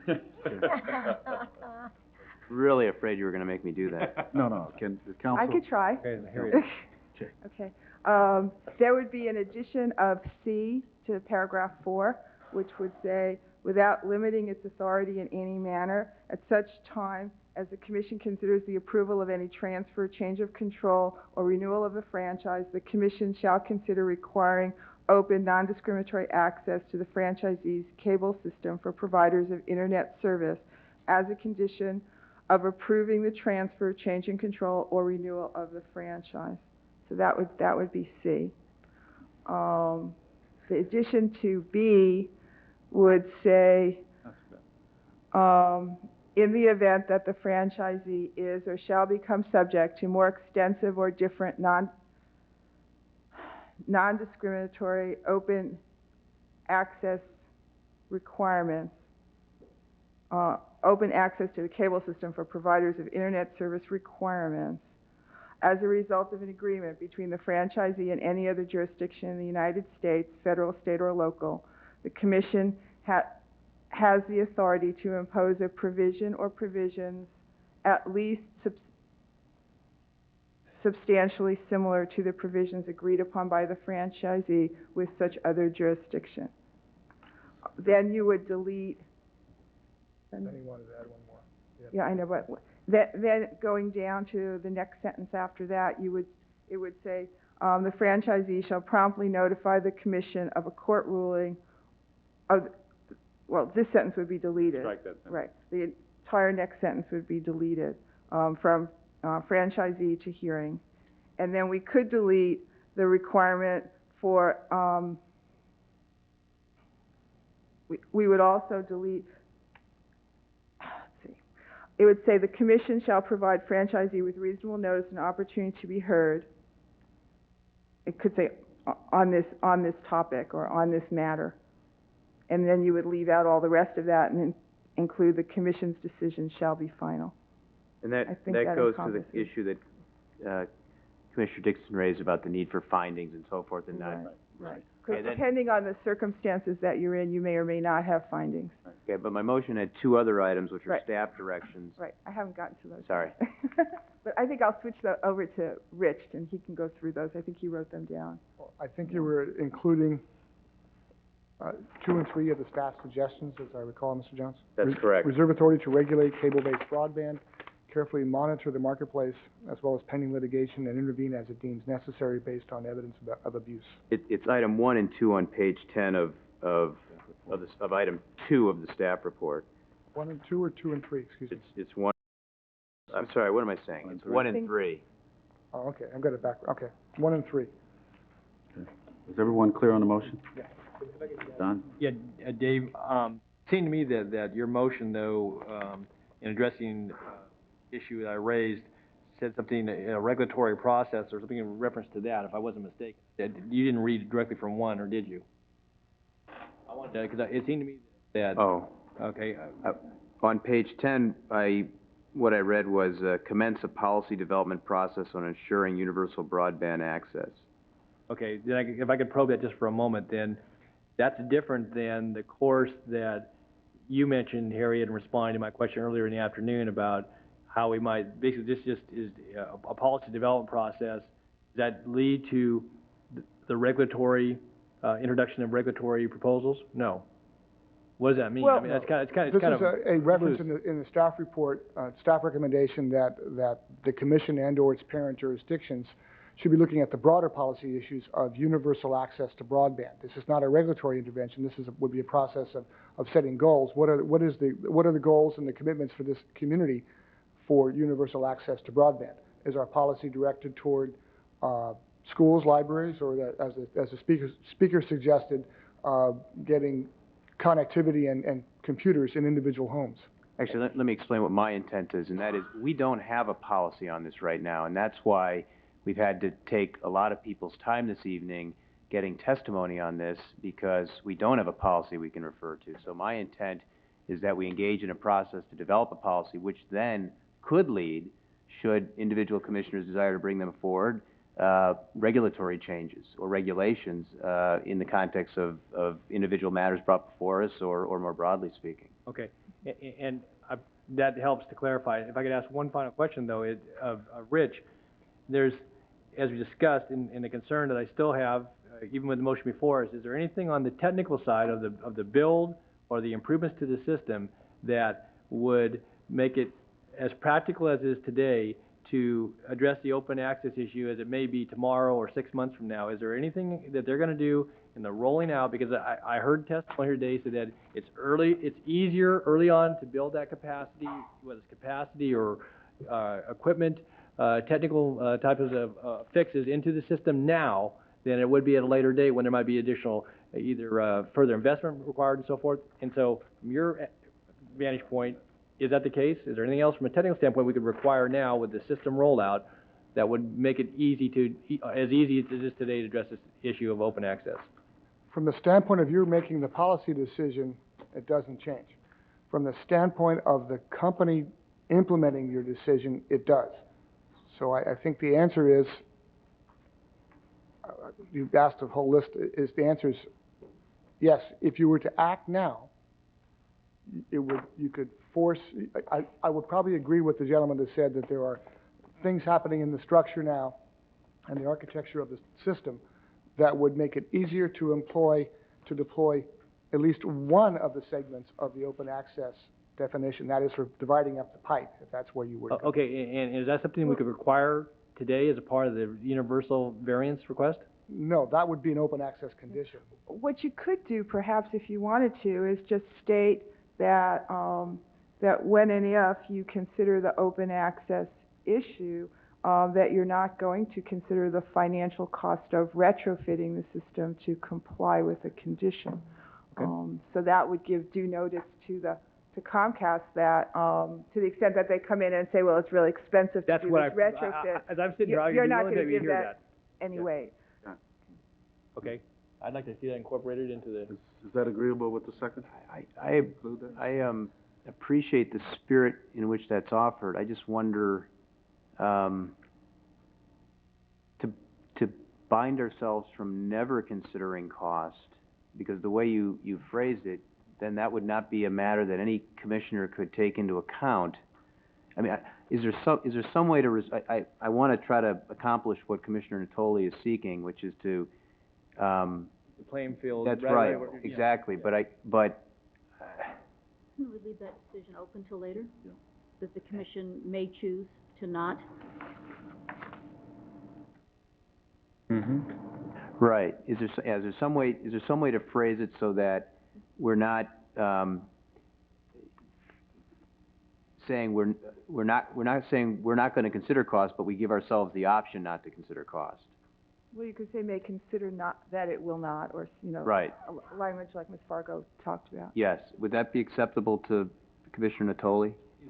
I think what Commissioner Fargo has suggested is that instead of the language proposed by Harriet, the language would say something like we could decide not to consider cost, instead of saying under no circumstances will we consider cost, because some commissioners might want to take that into consideration. Well, yeah, and I know that Harriet was responding to what I'd said, and maybe that gets to it, because obviously each of us in our own minds is going to take into consideration our decision, whatever factors we think are important and relevant. The concern I wanted to get on the record was is that if the technical part of it, and there's investments of millions of dollars, if that's what it is, I don't know that's what it is, and we come back 6 months from now and say, yeah, open access, we want to do this, and then Comcast stands before us, or AT&T, and says, yeah, but we just put millions of dollars in this system, and now for us to go back and do this, to do what you want to do, is going to cost us millions more, and that's, and I guess that's what I'm concerned about, and that's why this moment seems to be so important to me, but maybe it... I think they're listening. I think it's a fair comment, but I also think they're on notice. Yeah. Okay. Okay. So everybody is... As a second, I'll accept that, although I'm not sure it changes anything what the board members or the public is going to say in the future, but it does put folks on notice that it's not going to be at the top of most people's minds what the cost differential is or the Okay, cost avoided. so the additional language is the commission may decline to consider cost in considering this matter. I mean, you'd have some additional cost of retrofit or... Cost of retrofit. Okay. Is it all minds clear? Heather? I just had another question regarding one of the amendments to the motion. You had directed staff to carefully monitor the marketplace as well as litigation. Did you want to add legislation? That was good, too. We had a speaker here from Yes, legislature saying that they've been considering things, as has Congress. If something happens, it seems we would want to be informed and take, at least write a letter if we care at that point in time. Is that agreeable to everyone? Second. We should always encourage the staff to consider all matters. Okay. Is everyone clear on the motion? Can we have a roll call? Roll call. Kurth? Aye. Pillsbury? Aye. Natoli? Aye. Johnson? Aye. Dickinson? Aye. Fargo? Aye. Nilo? Yes. Jones? Aye. Shelby? Aye. Motion passes. Thank you. Item 4 is, does the grantees have any compelling interest today? Are there anyone wishing to bring in items before the commission? The staff sufficiently directed? They are. We're adjourned. All right. All through that, didn't we? I knew this was going to be a half-hour meeting.